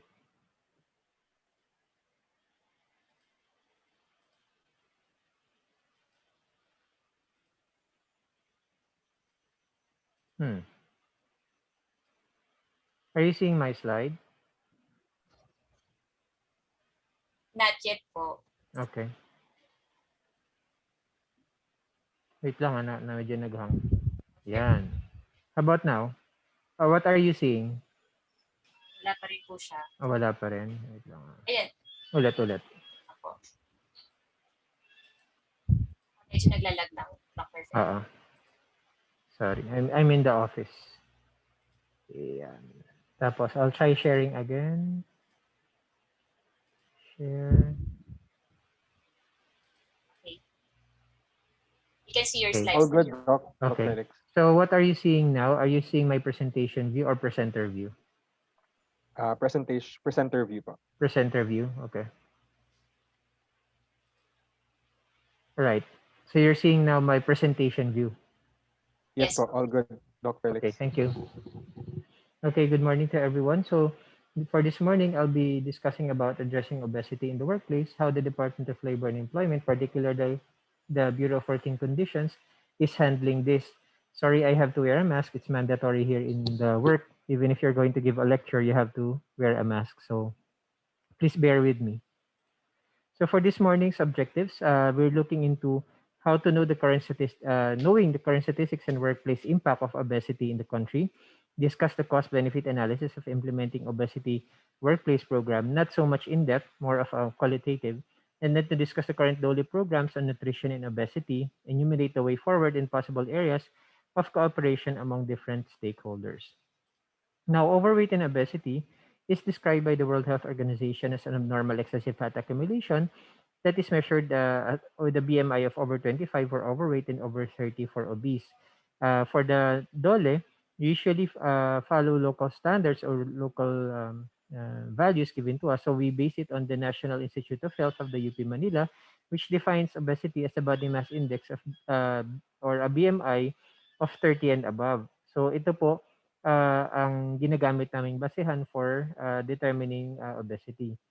Now, for the prevalence of obesity, the prevalence of overweight is 30% and obese 10% is observed to be higher than the national estimate across all population groups in 8 highly urbanized cities. So makikita niyo po, we have Manila, Caloocan, San Juan, Quezon City, Mandaluyong, Makati, Taguig, and Las Piñas. So this is not a prevalence of COVID. This is a prevalence of overweight and obesity. However, if we link it to the current pandemic now, we can also see that these 8 highly urbanized cities are also areas where there is a great propensity for a high population density. There is a increased mobility of people. However, there is also a greater need for constant food availability because the work is 24/7. So food is readily available 24/7. So it is estimated that adults and elderly at the national level is 28.8% overweight and 9.6 are obese among adults 20 to 59 years old. So relatively, marami po tayong relatively mataba na mga tao. Now, based on the FNRI, yun sa kanila pong 2018 Expanded National Nutrition Survey, lumalabas po, ang point of ano po natin dito ay ito po ang fino-focus natin dito kasi ito po yung population group kung saan po nakabilang at ating pong mga workers o manggagawa. So those are who are 20 years old and over, we're looking at a greater degree of obesity for women versus men. Okay? So, tinitingnan po natin na this will affect our direction or our policy creation towards prioritizing women in terms of giving them proper nutrition in the workplace. Okay. So, the impact of obesity and being overweight, according to the several journals that we looked into, obesity is a greater trigger for health problems and healthcare spending compared to smoking and drinking because obesity, as we all know, tends to have more chronic medical problems as compared to drinking and smoking. So, meaning it's not just sitting as the new form of smoking, but rather our propensity for drinking highly sugary beverages tends to increase the probability that we are slowly dying or killing ourselves. So there's also a direct cause of death of obesity of around 300,000 individuals. Well, this is in the US. Now, for in terms of expenditures, it is estimated that 9.1% of total annual medical care expenditures is spent for, but this was in 2003, for overweight and obesity. So, tinitingnan po natin how much are we really losing when we say someone is fat. So, this is not a concept of body shaming, but rather on the medical aspect of it or on the effects of it in terms of economy, in terms of the spending capacity of persons, meaning are we spending 9.1% on medical bills when we can be spending 9.1% on good food groups or other business activities in the country. Now, cost of obesity in the Philippines in 2019 estimates that 500 million to about 1 billion or 4 to 8% of healthcare spending is spent on healthcare for related to diseases related to obesity. In the ASEAN countries, the Philippines ranked fourth in terms of direct and indirect cost of spending secondary to obesity and overweight. So medyo mataas po tayo. The highest is Malaysia, followed by Indonesia and Singapore. Now, why are we focusing on the health and wellness program in the workplace? This is because there's already an existing organizational structure, which is our Occupational Safety and Health Committee, as required by the Occupational Safety and Health Standards, which was published in 1978. There are also existing resources such as manpower, facilities, equipment logistics, which is also indicated in the Occupational Safety and Health Standards. So we're already banking or establishing a program on already existing program. So this is already under Rule 1966 of the Occupational Safety and Health Standards, which is known as the health program. It is easy to implement health promotion activities and convenience site for healthy and safe program, primarily because you have a captured audience already, which are your workers, and you already have an implementer, which are your employers. The workplace facilitates monitoring, recording, and reporting, primarily because the workers would always return to the workplace or actually spends a lot of time in the workplace throughout the entire week. Okay. So what are the DOLE programs on obesity?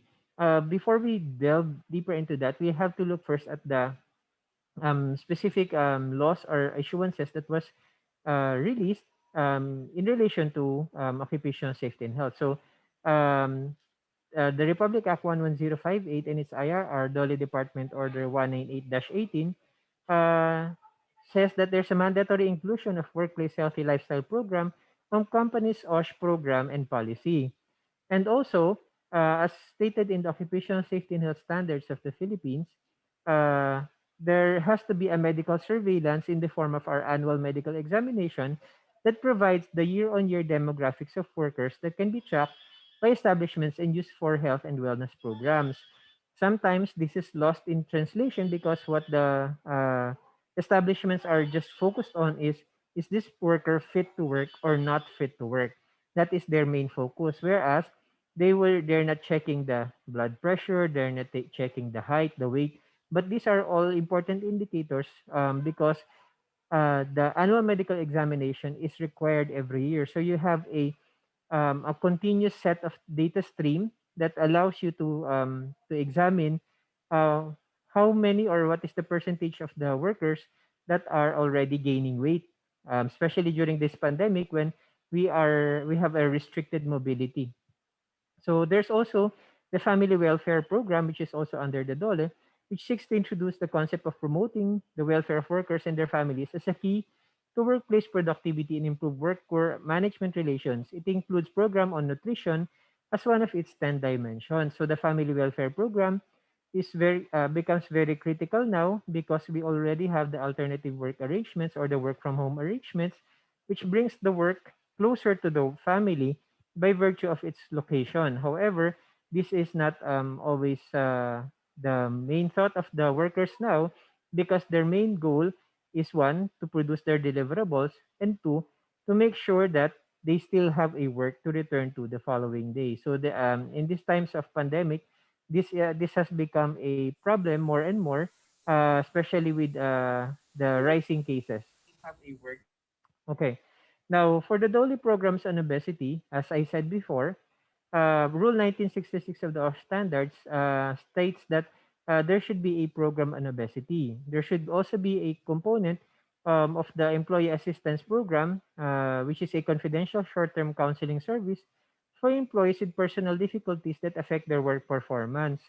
Programs on obesity should be included in the EAP because we're seeing obesity as not just a problem of overeating, but rather as a compensation for stresses in the workplace. So if there's a stress that is not addressed through the employee assistance program, or if the establishment does not have a good mental health in the workplace program, the probability of its workers increasing their weight becomes higher. So we need to establish the referral system or the support group that is needed by the Employees Assistance Program. The Department of Labor also released DOLE Department Order 184-17, which focused on prolonged sitting.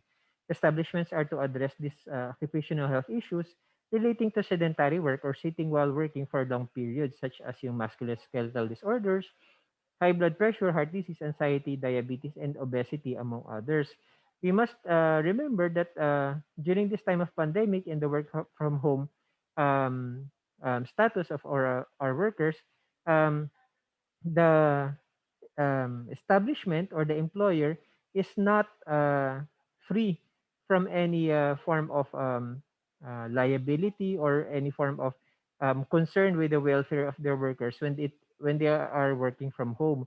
So they still need to continuously monitor if their workers are continuously sitting. So if you have a deliverable of 8 hours to be completed within 8 hours, and the worker has been doing it continuously, it can be seen, it can be monitored in the computer, then there is an issue because that is already a violation of DOLE Department Order 184-17, which prohibits prolonged sitting. So there has to be about a 5-minute break, which you would take into account because there is a mandatory requirement of a lunch break that is set forth in the Labor Code of the Philippines. Now, for this one, the DOLE monitors this through the number of establishments through our labor inspection monitoring. For 2019, we monitored 67,686 establishments with a compliance rate of 89.93% in terms of having a policy and program on the promotion of drug-free workplace, mental health, and healthy lifestyle. So this particular compliance rate increased when it came to 2020, but by just a few percentage. If you look at this, there would be a concern na why are we lumping the drug-free workplace, the mental health, and the healthy lifestyle into one? Well, primarily because these are diseases that are first and foremost non non-communicable, and these are diseases of lifestyle that most probably will affect the productivity or worker, or the safety and health of the worker, because if they are left unchecked.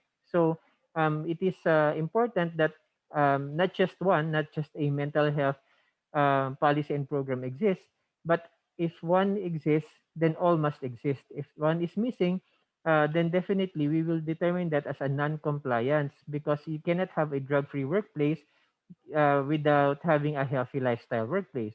You cannot have a healthy workplace with a program on healthy lifestyle without addressing the mental health and the drug status of the worker. So it's an all or none. So this increases actually the pressure upon establishments to ensure that they have working policies and programs on these particular items that have their own corresponding department orders. Now, how do you measure OSH programs on health and wellness? So you measure its effect more or less. So there's the absent rates, the overall productivity, the medical utilization and disability, and then employee satisfaction and employee participation. Sometimes it's very difficult to just measure something that's very fundamental like the height and weight, and then use it as a measure or as a gauge if you have a working mental health, nutrition or obesity control in the workplace, because I have seen it several times that establishments would conduct a biggest loser challenge just to have people rapidly lose weight, only for this same set of people to gain weight after the program. So weight control and the proper nutrition is not something of a fad. It's not something related to a game show. It should not be related to something that is passing in nature. It should be an adjustment of lifestyle and a change in behavior. That's why the programs of the Department of Labor focuses on behavior modification rather than something that is enforced severely as if it's a crime upon those that are already at the stage of their life where they are far more concerned with the food they put on the table of their families rather than the food for themselves. So, what is the goal of the OSH programs on health and wellness? We're looking into reduced absenteeism, improved productivity. We lose less experienced staff because they're not going for retirement or early retirement. We get the best staff because we have people that are highly motivated or that are highly productive. You have a greater employee retention, thereby you have improved staff morale and relations among your staff. There's also a reduced amount of premiums for health, primarily because you have less workers that are availing of medical benefits from your HMOs. So for the company best practices that we have observed, there are some of those companies that promote employee assistance programs, or the EAP, as I discussed a while ago. This is readily available for their workers in various levels. So there are EAPs for quitting drinking, quitting smoking. There are also EAPs for depression, for anxiety. It depends upon the level of service that could be provided by the company or by their provider, their third party provider. There's also a focus on behavioral issues associated with lifestyle changes.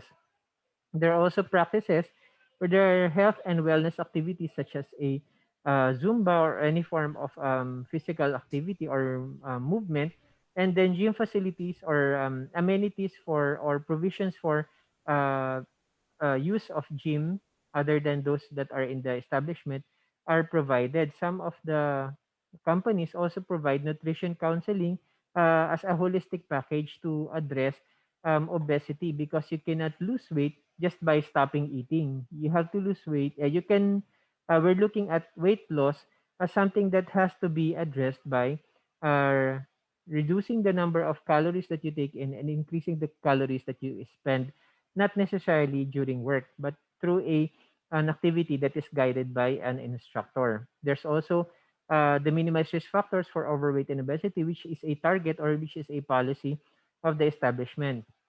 And then related to mental health, there's reinforcement of stress management and healthy eating and physical activity to reduce health risk associated with overweight and obesity. So the target here of of that particular establishment is to reduce the propensity for workers to have um, stress eating. So that's the concept that they were promoting. And then health education and integration of health promotion in the organization's culture. So if it is a policy related to occupational safety and health, and it is signed by both the employer and the worker and or workers representative, it becomes a culture of the organization to promote a healthy lifestyle. So when we promote a healthy lifestyle, uh, we define health promotion as the combined efforts of employers, employees, and the society to improve the health and well-being of people at work through. We focus on the number one and number two, this is the improvement in the work organization and working environment, and the promotion of the participation of workers in the whole process of workplace health promotion. Remember that these two particular items are all behavioral in nature. This would allow the output, which is the enabling of healthy choices, excuse me, by our workers and encouraging their personal development. So technically, when you talk about obesity and of being overweight in the workplace, it is a matter of choice. Should not be forced upon them, but the workers should be made to realize that if they are healthier, they are able to enjoy their work life better. So there is better work life balance if the workers are balanced, or they have no they're not loaded with weight. So uh, we are focused more on increasing the compliance, not because they want to comply with legal requirements, but more focused on the health and safety and the working conditions of their workers. So in conclusion, the workplace plays a central role in healthcare reform initiatives by providing motivation and support for health and improvement and creating workplace environments for healthy behaviors. The employers can influence the health and well-being of workers through the enforcement of government policies and company programs and clear alignment of costs and incentives among its stakeholders. So nandyan po yung kanilang mga suppliers and of course the workers. So in terms of the workers, these are the key players and the recipient of the program. This is not just limited to the workers, but also for the the employer that is a worker. So the managers that are considered as workers of the establishment. So we look to empower them through activities by allowing them behavioral growth, and they are source of possible and creative and critical ideas. So the goal is to have ideas on health and wellness not just come from the employer, but from the worker as well, as this they may be a gold mine for new and innovative ways and interesting ways to promote health and wellness in the workplace, not just weight control, but overall wellness. So um, OSH is a shared responsibility by the employer, the employees, and the government. The worksite healthy lifestyle program represents an extension of the occupational safety and health program. The occupational safety and health program focuses on um, safety of workers as a something that is paramount, meaning there should be no compromise. So any form of injury, death, or disability is not tolerated by the occupational safety and health program. However, the healthy health portion accounts for behavior modifications or um, um, the the the ego or the character of each particular worker uh, when we are doing our programs. So and the workforce, the organization in close coordination with the community are important in the selection of program elements. So pag wala po sa culture yung um, salad, wala sa culture yung kain ng mga isda, um, mahihirapan ka mag-push forward for that particular program. The SOSH programs are seen as something that would promote public health and prevent disease, but must accomplish this in a cost-effective way. The occupational safety and health in workplaces cannot function if it costs too much. We have to balance between the income of the employer versus the care that they give to their workers. So our way forward is to minimize risk factors related to overweight and obesity in the workplace. We can't do anything once they step out of the workplace, but we could provide guidance for them. For some of our uh, establishments have banned carbonated drinks or the sale of carbonated drinks or the sale of um, milk tea or similar beverages in their establishments, primarily because they are loaded with sugar, and there is a high propensity for people to consume large amounts of it. There's also a need to reinforce stress management, healthy eating, and physical activity to reduce health risks associated with overweight and obesity, and increase participation at all levels of the organization. So meron po tayong multi-stakeholder approach. You have to promote access to OH services by mainstreaming these services in our public health systems, and of course, enforce behavioral change communication. Consideration for nutrition and physical activity must be made for workers in work from home and alternative work arrangements, as they are still part of our workforce, and their workspaces are just changed from physical reporting into the establishments. It become virtual, but still they exist in a physical world, and their physical activity as well as their nutrition while they're at home should also be looked into. Thank you very much for your attention. Thank you for your very informative presentation, Dr. Felix. We have learned from your presentation that for health promotion in the workplace to take place and be effective, a multi-level efforts and participation among employers, employees, and society are very much needed. Again, thank you for that. Over to you, Gab. Thank you, Ms. Cathy and Dr. Felix. So, health promotion and disease prevention programs can positively influence behavior and empower individuals to make healthier choices to reduce risk of disease. At the population level, it is vital that we have different health promotion strategies to help enhance the quality of life and eliminate health disparities. In the Philippines, this is spearheaded by the Health Promotion Bureau of the Department of Health. We're supposed to have Dr. Beverly Ho, their director, as a resource speaker today, but unfortunately she can't make it. So her colleagues, Ms. Dasha Uy and Armand Arguelles, will take over in order for them to share their initiatives to prevent obesity and their newest technology, the Health Promotion Playbook for the Carinderia and Active Transport and Physical Activity. Ms. Dasha and Sir Armand, the floor is yours. Hello po, good morning. Let me just share my screen po.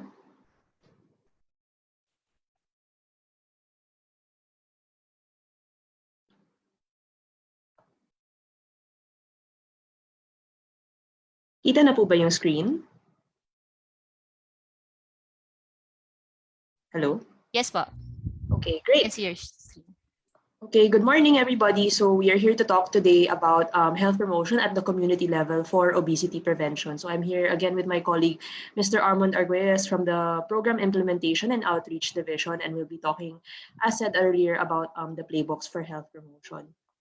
So when we talk about, just a quick intro to health promotion. So when we talk about health promotion, yung madalas na ideas po natin is usually easy materials and then targeting individual behaviors. So while we acknowledge that that is important, we also understand that the environment, physical and social, plays a big role in enabling healthy, health promoting, and health seeking behavior. So we really aim to create supportive environments, physically, socially, and at the local and distal levels to make healthy behaviors possible. So you can see here that healthy behaviors are dependent on individuals, their skills, their motivations, their social networks also, so social support, and the opinions of our opinion leaders, their population or their communities, yung culture, yung social norms, income disparities, etc. And then also, syempre, policies, programs, and activities at both the local and the distal level. So local includes our home, school, our workplace, which have already been talked about, and now we're going to be talking about community. And then yung distal level po natin, that includes our state, our region, and our nation and the world. No? So again, that involves availability of products and services, our social structures, our culture, our media messages, etc. So that's really what creates what shapes the behaviors of people in the population. No? So for our health promotion framework strategy, we just wanted to introduce this briefly. This is our framework strategy, which will inform our health promotion policies for the next 10 years, so until 2030 po siya, no? We've already identified 7 priority areas, including diet and exercise, environmental health, immunization, substance use, mental health, sexual and reproductive health, and violence and injury prevention. So you'll see really that diet and exercise is the first priority here. No? So we want to enable improved nutrition and increased physical activity po. So again, as we said earlier, syempre, there are certain behaviors that we want to promote in the population, no? And these are the 7 behaviors that we want to promote. And again, to do this, it really is a matter of shaping the environment, physical and social environment of people, no, to enable healthy behaviors. So the first of these 7 behaviors is to move more and eat right, and that's what we will be focusing on today through the health promotion playbooks, which we will introduce.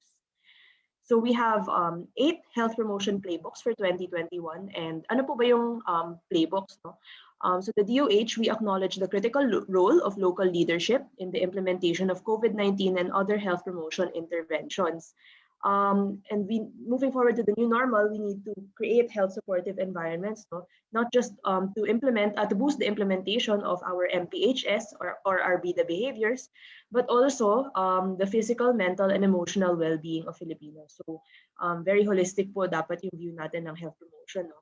So toward this end, we are expected to help capacitate local governments and provide technical assistance as necessary. So that's where the health promotion playbooks come in. Yung health promotion playbook po natin, they include ready-to-use health promotion tools from start to finish na po yan. So from the very inception of the playbook until the very end, until monitoring and evaluation, yung mga interventions po natin, kompleto na po yung laman ng playbook. So each playbook contains an evidence brief supporting the health promotion intervention, a template policy. Usually this is in the form of an ordinance, an implementation checklist that's very easy already for the local government to use. So we broke it down per task, and then all the local government has to do is to fill in who is in charge and by when. And then checklist na lang po siya, no? So check based on what tasks are already done.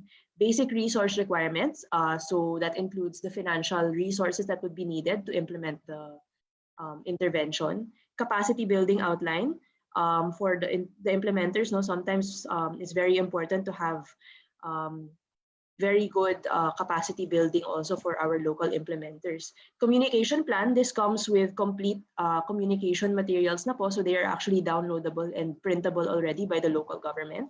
Monitoring and evaluation, and frequently asked questions. So all of the playbooks po already have this content to make it again as easy as possible for the local government to implement our key health promotion interventions. So we'll start po by introducing the playbook on active transport. So this playbook focuses on promoting bicycle use and active transport in the new normal through the creation of a protected bike lane and pedestrian walkway network. So you will see dito sa baba po yung mga kasama po namin sa pag-i-implement nitong playbook po. So we are working closely together with DOTR, DPWH, DILG, and we work closely with cyclist groups, no? So Move as One Coalition and Alt Mobility to create the playbook. And then we're also in implementation. In the implementation part, we are also working with the municipality of Cordova, the Netherlands Embassy, and the World Bank po. So why active transport, no? So we see that 90% of Filipinos, almost 90% of Filipinos don't have access to private vehicles, and road systems need to be redesigned to be safer, more inclusive, more efficient, and more just. So ano pong ibig sabihin nito? When we have private cars po, madalas yung traffic situation natin in Metro Manila alone, no, very yung streets po natin are very clogged with cars, no, private cars. Madalas yung nakikita po natin sa loob, 1 or 2 people only ang laman ng private cars compared with yung public transport natin and yung active transport, which are far more efficient po than our private vehicles. So public transport and active transport make it possible to transport more people across our metropolitan areas with a lot less space, no. And we see that bicycle infrastructure, why are we promoting bicycle infrastructure? Because the availability of cycling facilities increases bicycle commuting. So for example, you will see later in our case study in the municipality of Cordova, bicycle infrastructure can increase the number of cyclists by 300+%. So this is not only seen in Cordova, no, and even in other places across the world, nung naglabas sila ng bicycle lanes, biglang tumataas po talaga yung number of cyclists because they see that it's safer already. And then last, active transport has well-established positive effects on health. So nakikita natin, it can prevent yung pinaka-common NCDs natin, including diabetes, hypertension, cardiovascular disease, heart disease, and syempre, obesity also. So malaki po yung effect ng active transport on obesity because it's a form of physical activity. So we see that actually locally and globally, the demand for cycling continues to grow, especially ngayong COVID-19 pandemic. No? So originally, this active transport intervention was really meant as a COVID response due to the lowering of capacity of our public transport facilities, no? But really, malaki po yung naging effect on physical activity risk factor. So talagang malaki yung magiging health effects even beyond the COVID-19 pandemic. So we see that 85% of Filipinos are beginning to agree already that it's possible for their LGUs to become walking and cycling LGUs. And 87% agree that public transport, bikes, and pedestrians must be given priority on the road. So we see that there is actually public support for this, for active transport, in addition to it being a very good health intervention. No? So we recommend to redesign road systems to include bicycle lanes and walking paths for cyclists and pedestrians, and include also the locations of hospitals, schools, markets, parks, transport stations, in the bike routes, no, to connect communities to essential service destinations. And last but not the least, we also recommend to provide sufficient cycling facilities in public establishments and incentivize the provision of the same in our private establishments. So dapat lahat po ng public establishments, pati na rin ideally private establishments, meron mga bike parking, meron mga lockers for our cyclists, kung pwede, meron din mga showers. No? So this is our case study, bicycle lanes in the municipality of Cordova. So we in the Health Promotion Bureau actually provided them with a 2.85 million sub-allotment grant to pilot one bicycle lane in their area. No? So it's a 1.5 kilometer bicycle lane, and they saw that the number of bicycle users in the area increased by 326%. So before, in 2020, they only had about 361 users in the same area. No? Ngayon, tumaas na po to 1,538, and that continues to grow as we continue to monitor Cordova.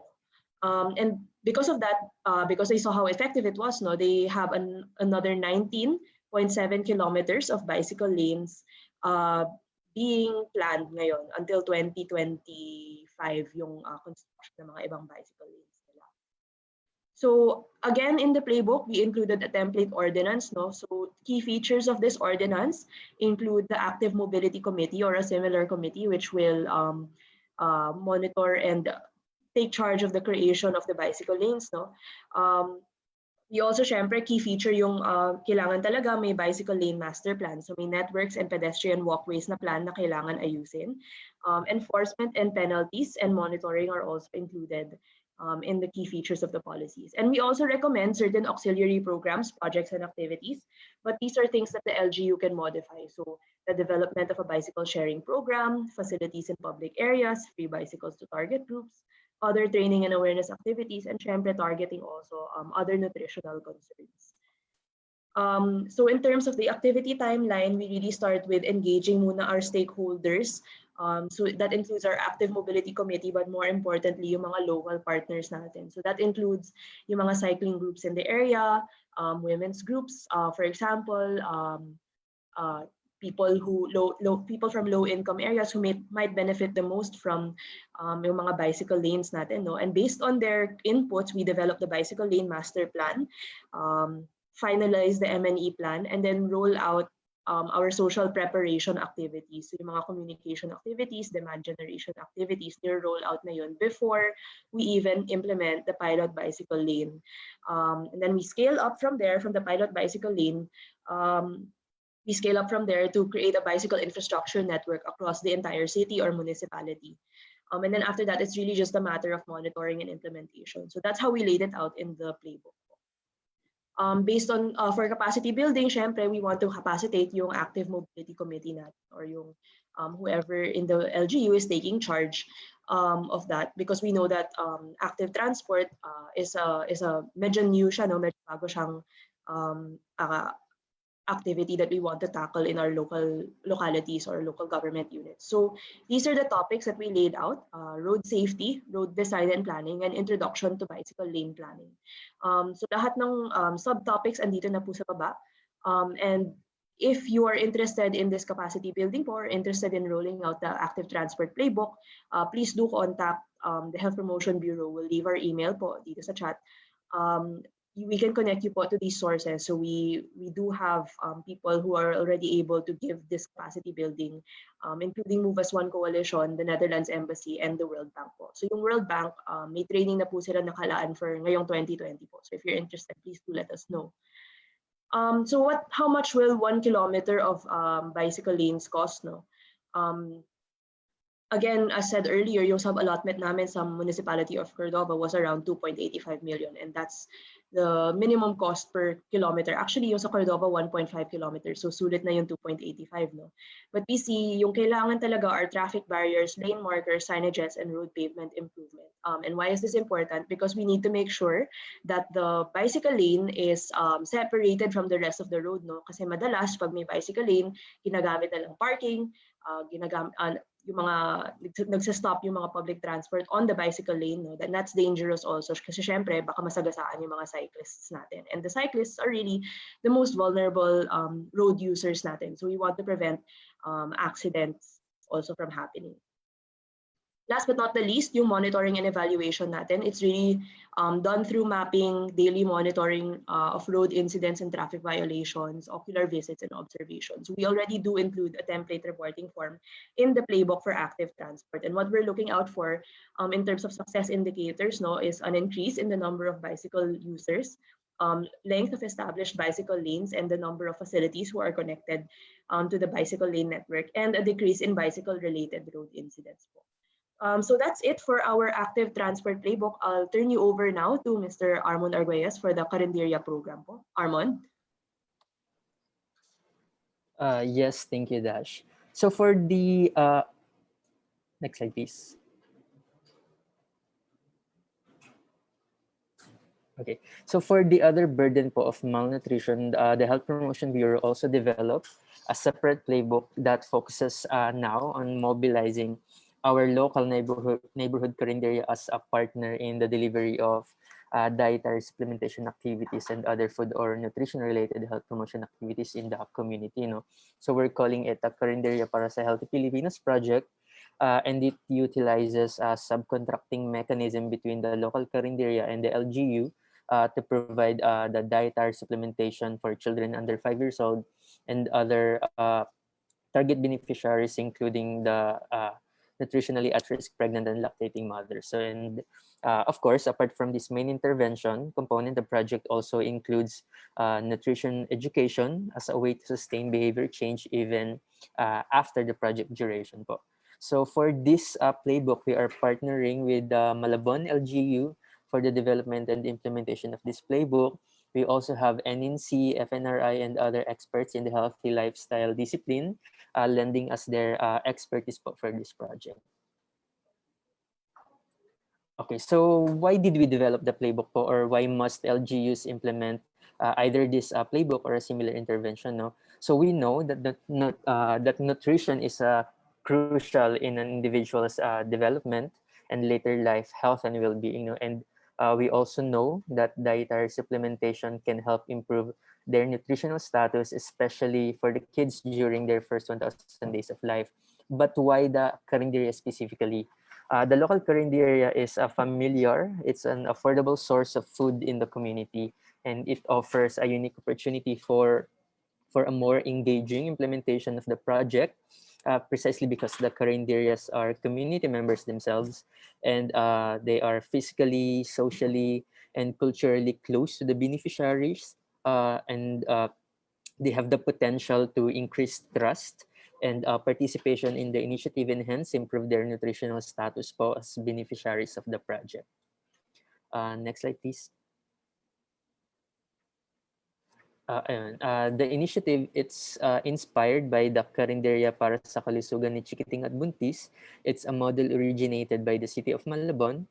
And some of the features of the Malabon experience include a task-sharing relationship between the Karinderya and the barangay nutrition scholars, for example, because of the self-contracting arrangement.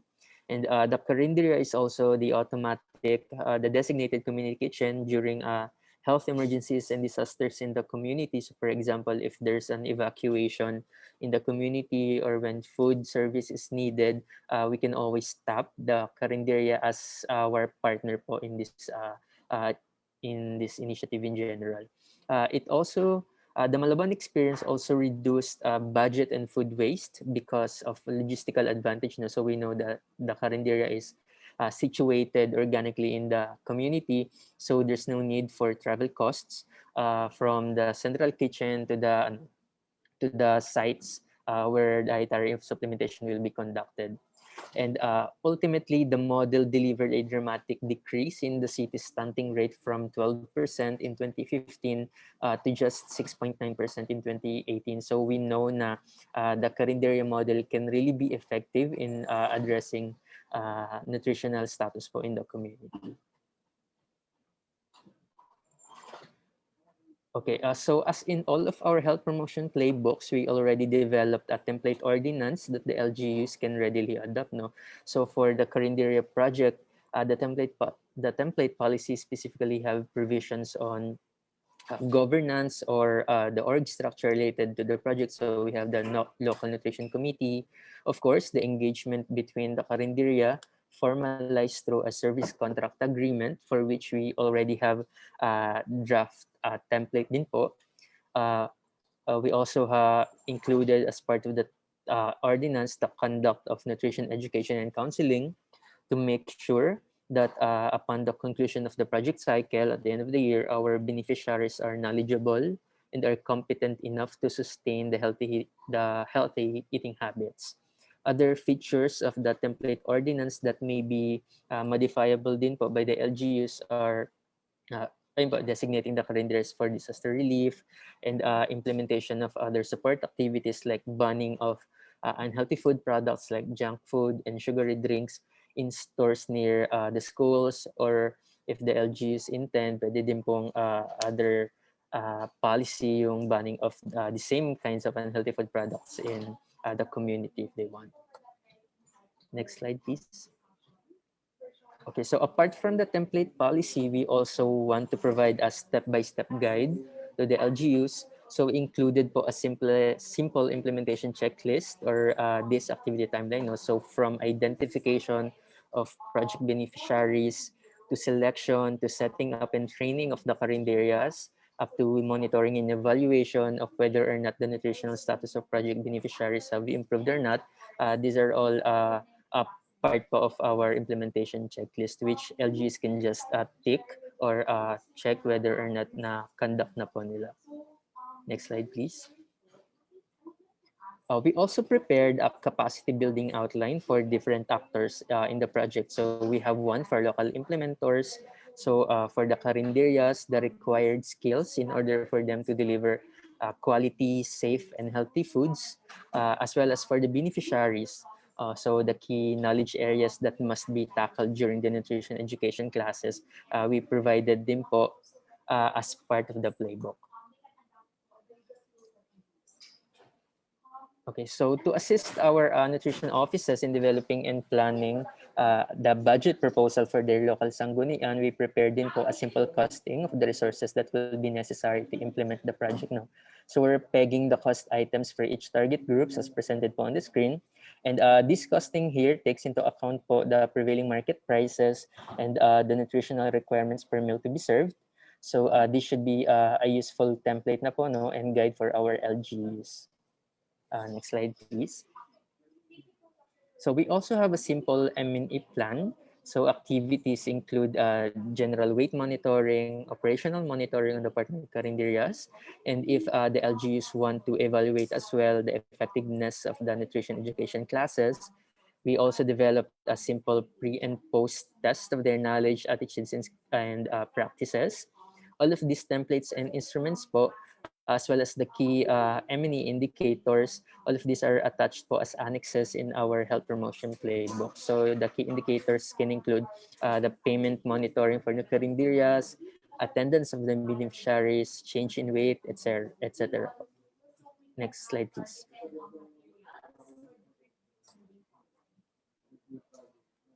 Okay.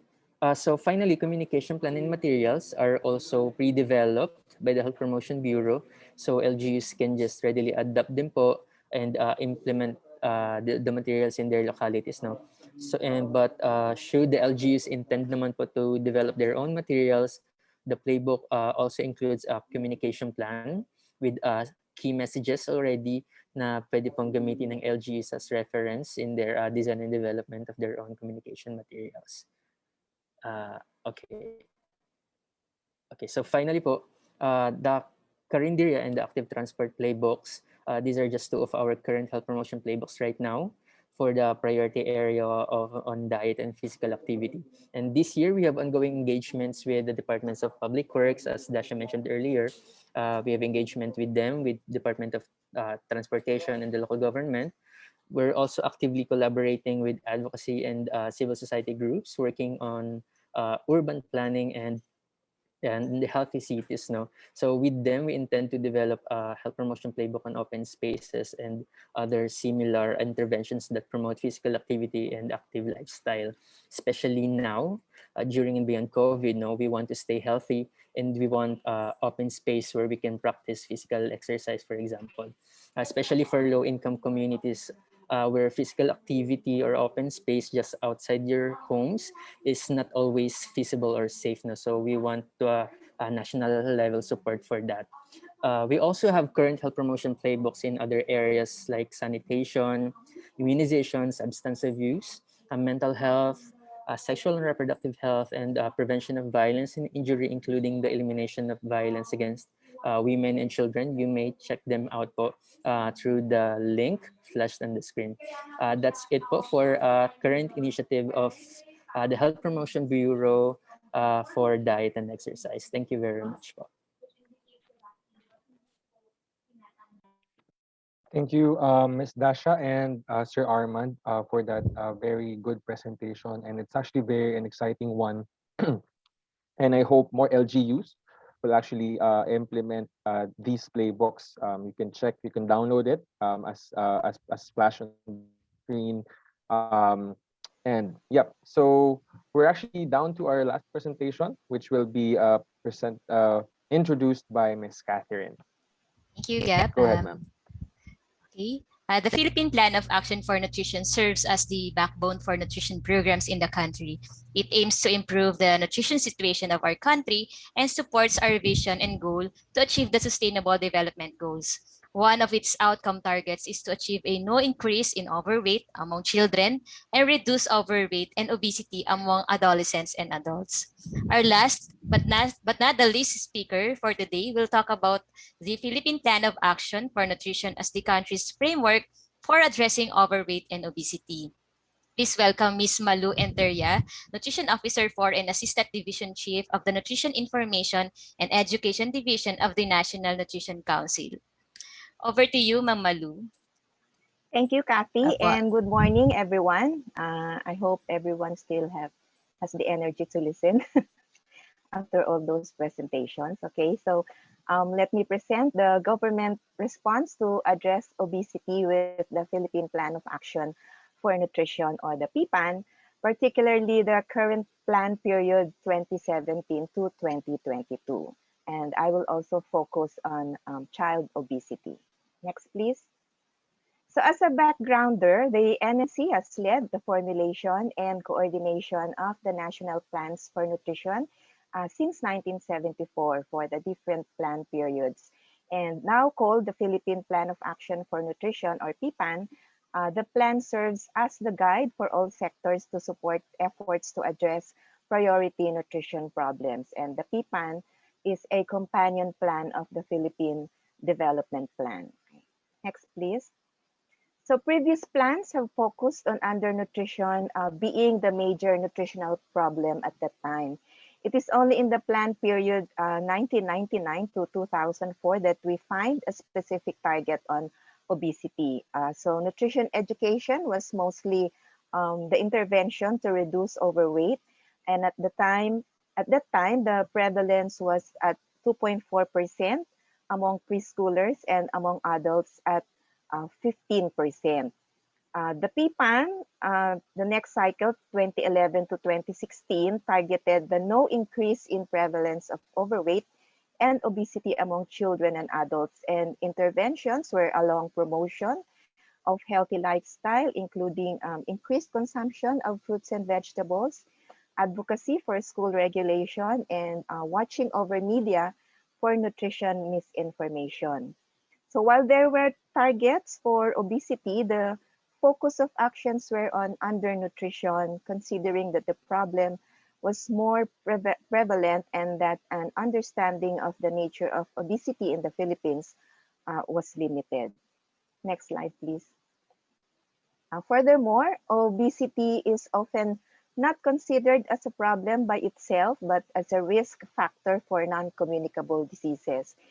Thus, efforts to address obesity were subsumed under non-communicable disease prevention to the promotion of healthy lifestyle. So these were the different activities or programs under NCD to promote healthy lifestyle.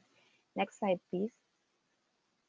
Since then, there have been an unprecedented global attention to nutrition. So among these are the adoption of the World Health Assembly of the 6 global nutrition targets in 2012, which includes no increase in childhood overweight by 2025.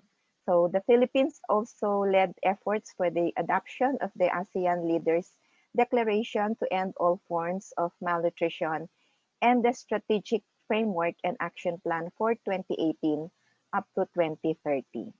Next, please. So the ASEAN also adopted the conceptual framework of malnutrition, which includes not only undernutrition but also overnutrition, and the link between the two is now more recognized.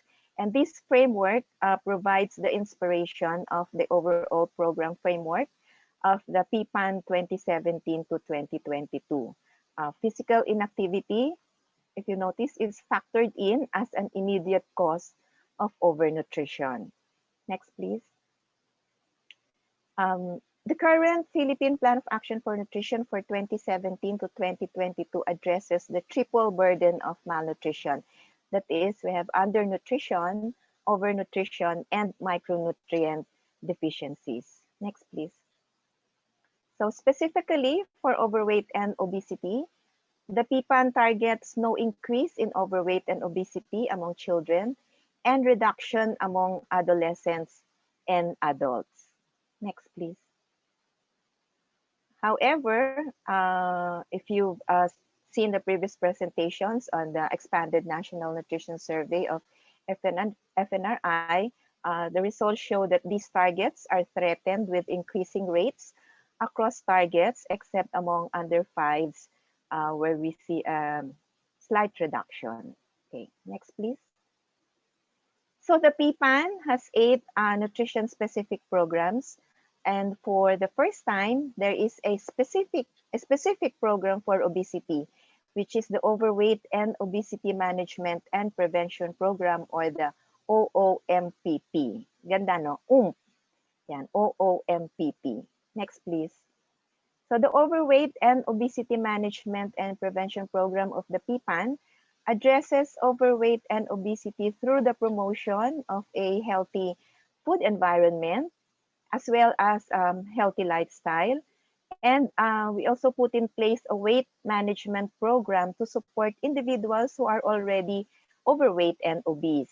And these strategies are intended for three priority settings. So we have the communities, in schools, and in workplaces. So as you learned from the discussions a while ago, all these three settings will be addressed. Okay, next please.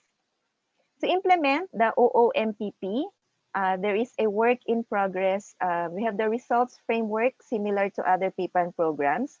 And the results framework identifies the measurable outputs that will support the achievement of the PPAN targets. So various agencies have been consulted in the development of this results framework. Ongoing pa rin yung consultation with other agencies for the other PPAN programs.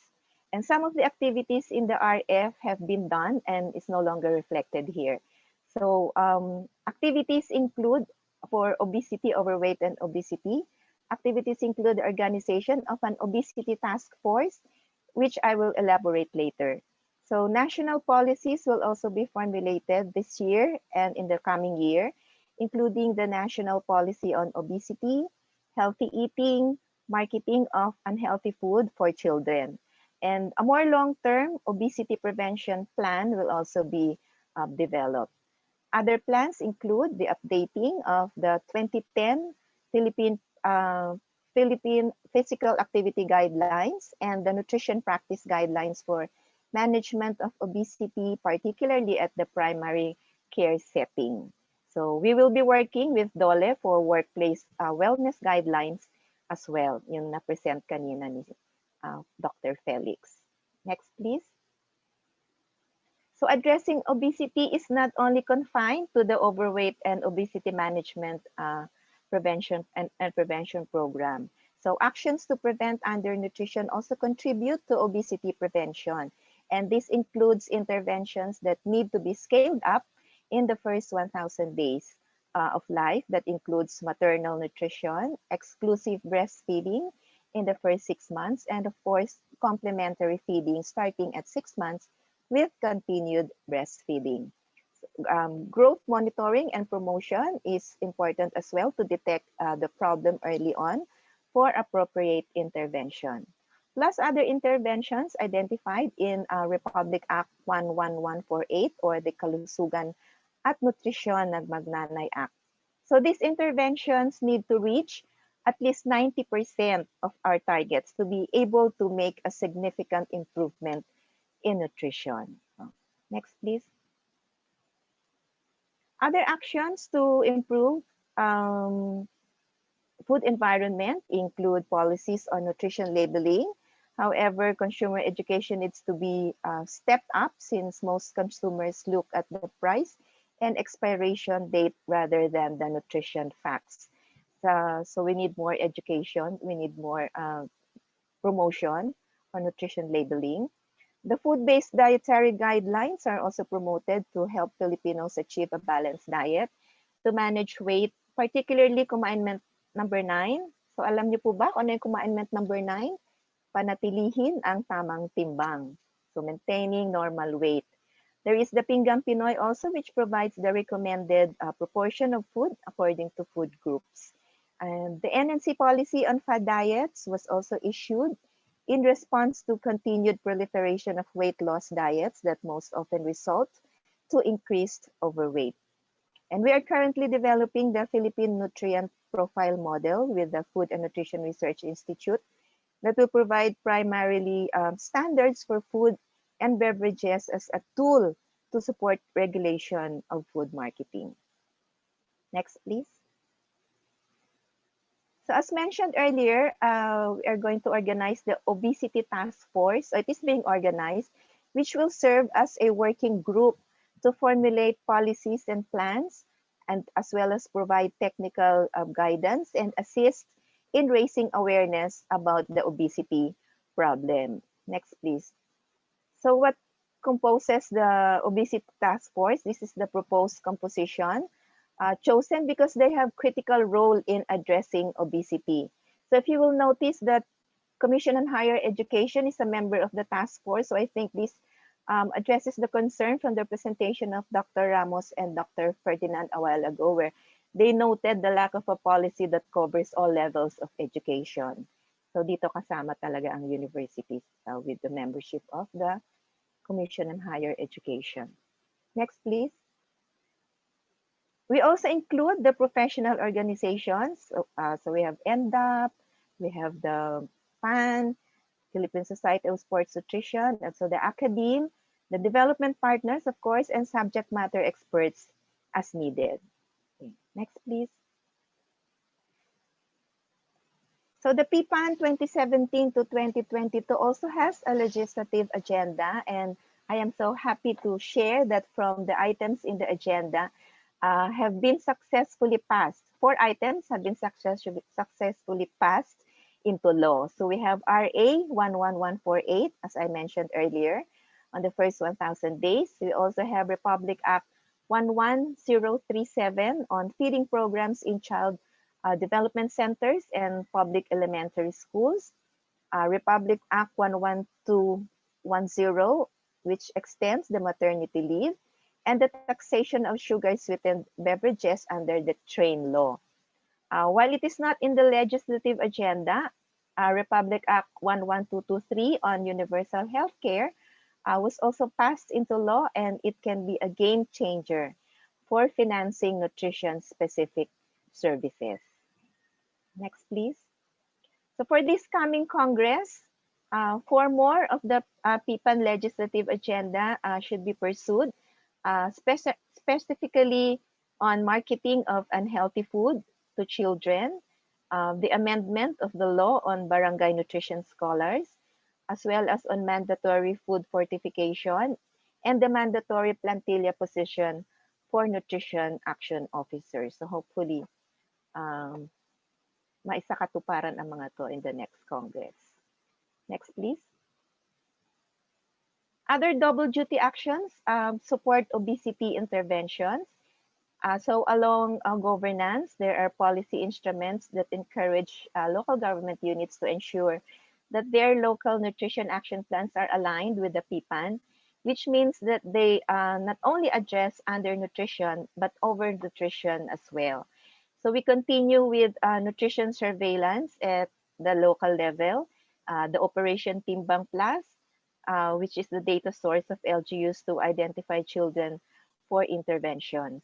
And lastly, the government is pushing for zero hunger, including a national food policy that will ensure nutritional adequacy for all, and with the Pilipinas Contra Gutom as a private sector coalition to support government efforts.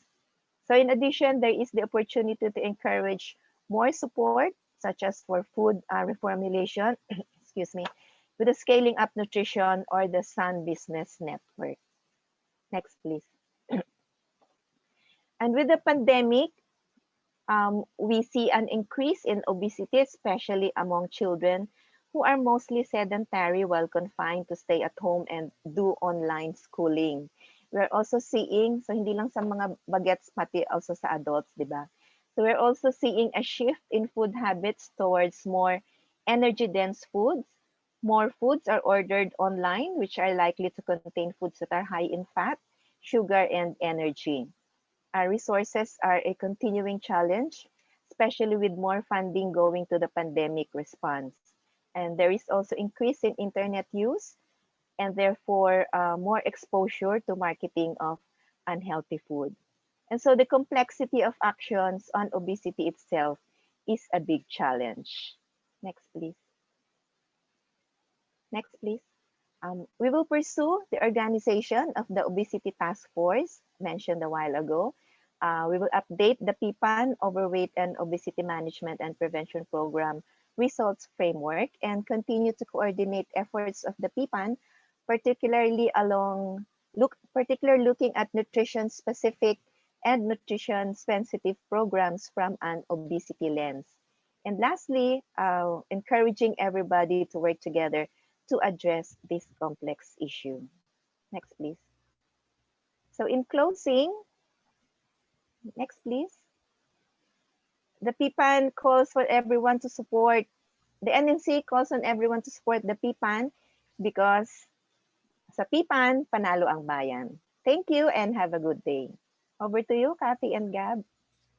Thank you, Ma'am Malu, for your very comprehensive presentation and for showing us the overview of the national framework on how we are going to address this overnutrition, not only for children, but also across the lifespan. And also for sharing with us the next steps of the National Nutrition Council together with other stakeholders on how we can move forward and also move our children to the lighter side. Over to you, Gab. All right. Thank you so much for that, Miss Malu and Miss Kathy. So again, we thank our fantastic speakers for sharing your expertise with us. We are now opening the floor for the second part of our open forum. So if you have questions, well, actually, most of the questions are already answered from the Q&A box. And we don't have much time anymore. We don't want to take your lunch time. Maybe we can just raise one question, and this is actually addressed to Dr. Felix from Dole, from Dr. Jandy Pasupil. So he would like to know how companies provide health promotion program, and is there a guideline from Dole, and what are the requirements to comply? Doc Felix? Thank you, Gab. Sige, I'll answer na rin yan. I gave my reply to to Mr. Dipasupil, but for those listening in, yung ating pong guidelines ay nakasulat po sa Occupational Safety and Health Standards, Rule 1966 po on health promotion. Hindi po tayo naglalabas ng specific guidelines for this because we do not want to be very restrictive because each establishment, micro, small, medium, and large, would have their own unique traits and unique set of circumstances dependent on the worker as well as the employer. Meron pong mga workplaces na would allow for greater variability in their diet and greater physical activity. Meron din naman po na hindi talaga kakayanin. That is why their workers together with the Occupational Safety and Health Committee as well as their safety officers should focus more on how to be able to um, conceptualize kung ano po yung gustong gawin ng programa. Ang programa po is not meant to be a burden to the workers and the employers. It is meant to guide the employers and the workers to what we deem to be important to reduce their operational cost. Kasi mas mahirap po na magtrabaho kapag maraming may sakit dahilan lang po sa mali ang kanilang kinakain. So kapag meron pong guidance mula sa employer, meron pong boses ang mga manggagawa, meron pong guidance mula sa Department of Health at Department of Labor and Employment kasama po ang City Health Office, ito po ay sapat na kung ano po yung programang ma-produce nila.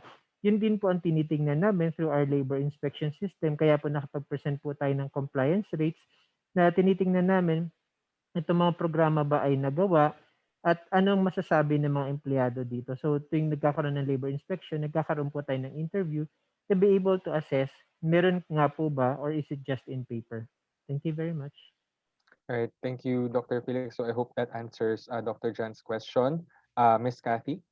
Okay, since medyo limited na yung time natin, we would like to thank everyone for your active participation in making our discussion even through chat lang tayo.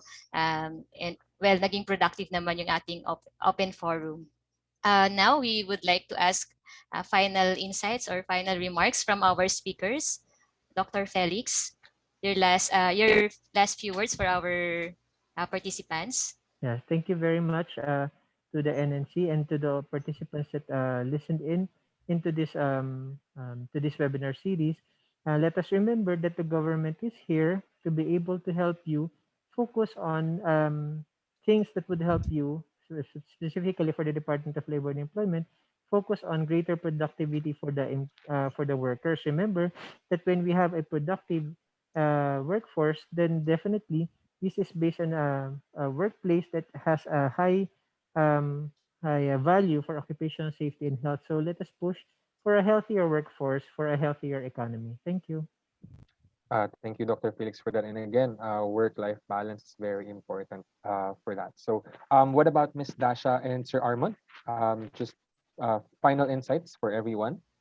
Yes po, thank you very much. Again, siguro very quickly na lang, no? We in Health Promotion Bureau, we're in the middle of a paradigm shift in health promotion. So from just doing communication, we're expanding our mandate to actually create an environment that supports supportive and protective of the people's health. No? So that's our idea of health promotion. And of course, it's unfortunate that we are in the middle of a pandemic right now, but I hope we can capitalize on this renewed interest and value for health to push forward the agenda of not only the response and treatment part of health in general, but also the preventive side. No, so especially with UHC in full speed, I hope we can all of the sectors, right? We can work together for towards a healthy Pilipinas po. Maraming salamat. Thank you. And again, we are excited with the momentum that we are building, especially the betterment of our population's health. Miss Dasha, maybe you would like to say a few words.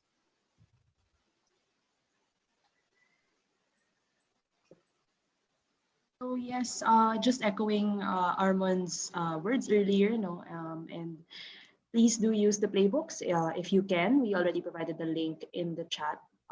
We just wanted to note po that the playbooks are a living document. So next year, magkakaroon ulit ng ibang interventions for each of the 7 priority areas. So yun po, abangan niyo po yun. Thank you so much po for this opportunity to speak in this very holistic forum. No? So we were able to tackle sa school, sa workplace, sa community, even sa legislation po. Maraming salamat po, NNC. Thank you, Ms. Dasha. Maybe call on Ms. Malu. Yeah. Okay. Obesity is a serious health issue. In fact, it is now considered a pandemic, just like the COVID-19 virus, together with undernutrition. And the NNC cannot do it alone. So we need all your support for us to bring our children to the lighter side. Thank you. Thank you, Ms. Malu, for that. So, just to wrap up this very productive and fruitful webinar, may we welcome Dr. Mary Christine Aina Castro, the Executive Director of the Nutrition Center of the Philippines, for her synthesis. Thank you, Gab, and good noon to everyone. Today, we're concluding the 3rd webinar in our webinar series in the Philippines' first observance of World Obesity Day. We started off this webinar with Dr. Go stressing that obesity is an independent prognostic factor for COVID-19, for poor COVID-19 clinical outcomes. So just by being obese increases your risk of mortality, severe disease, and hospitalization due to COVID.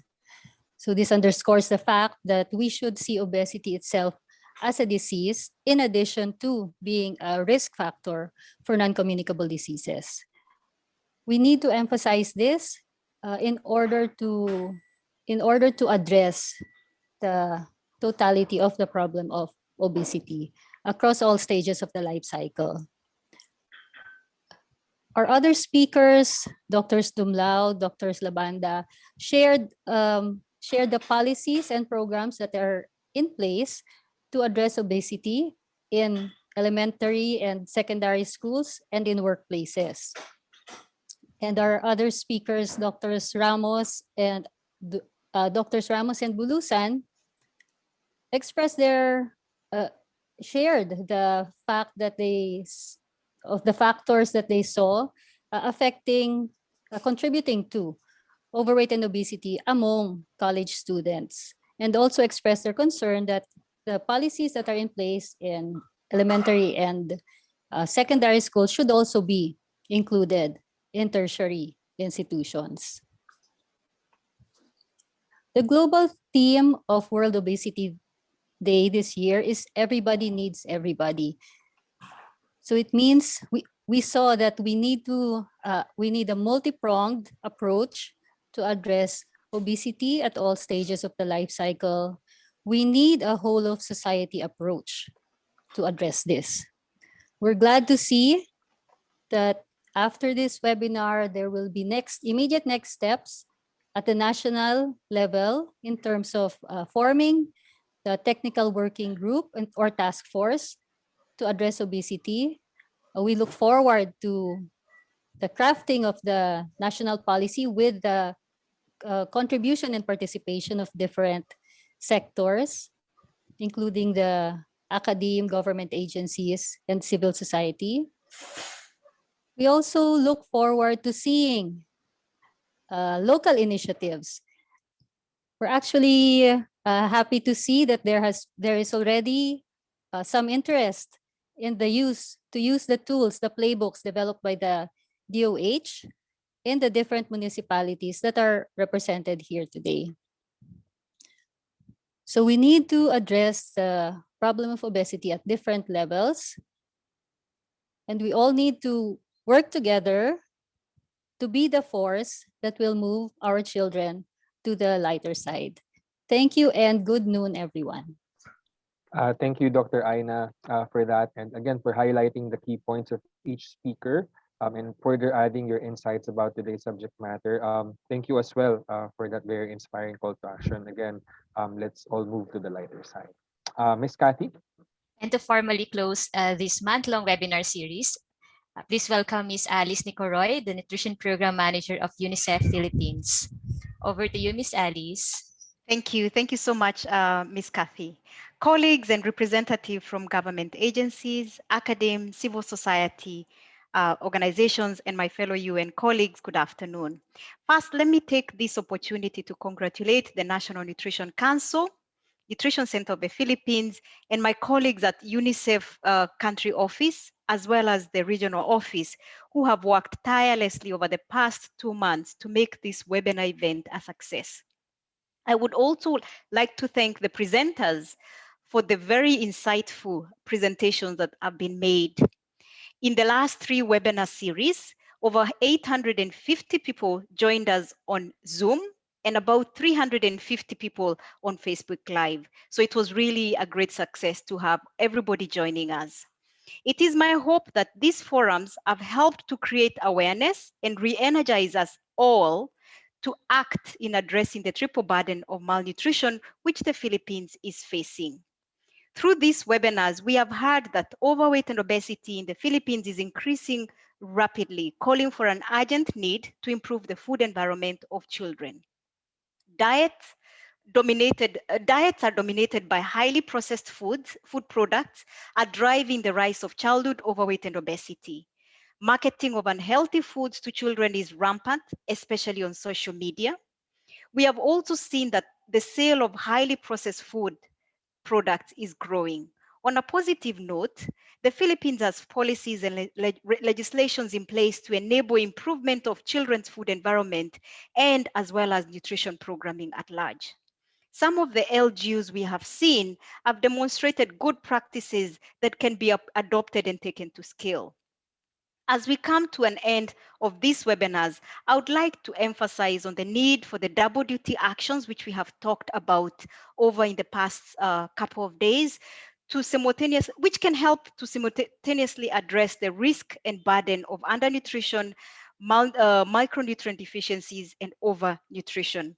Multiple sectors, including education, food and agriculture, health, WASH, social protection, social welfare, need to come together to intervene. I think we have seen that through our various presentations over the 3 webinars. UNICEF, together with Department of Health, National Nutrition Council, FAO, and the World Health Organization call for the firm and continuous enforcement and implementation of the existing legislations and to introduce the front of pack labeling of commercially produced food and to regulate harmful practices such as the marketing of unhealthy foods to children.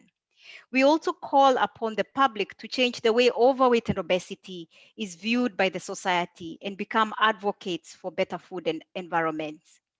UNICEF remains committed to supporting the government at national and sub-national levels to improve the nutrition and well-being of women and children.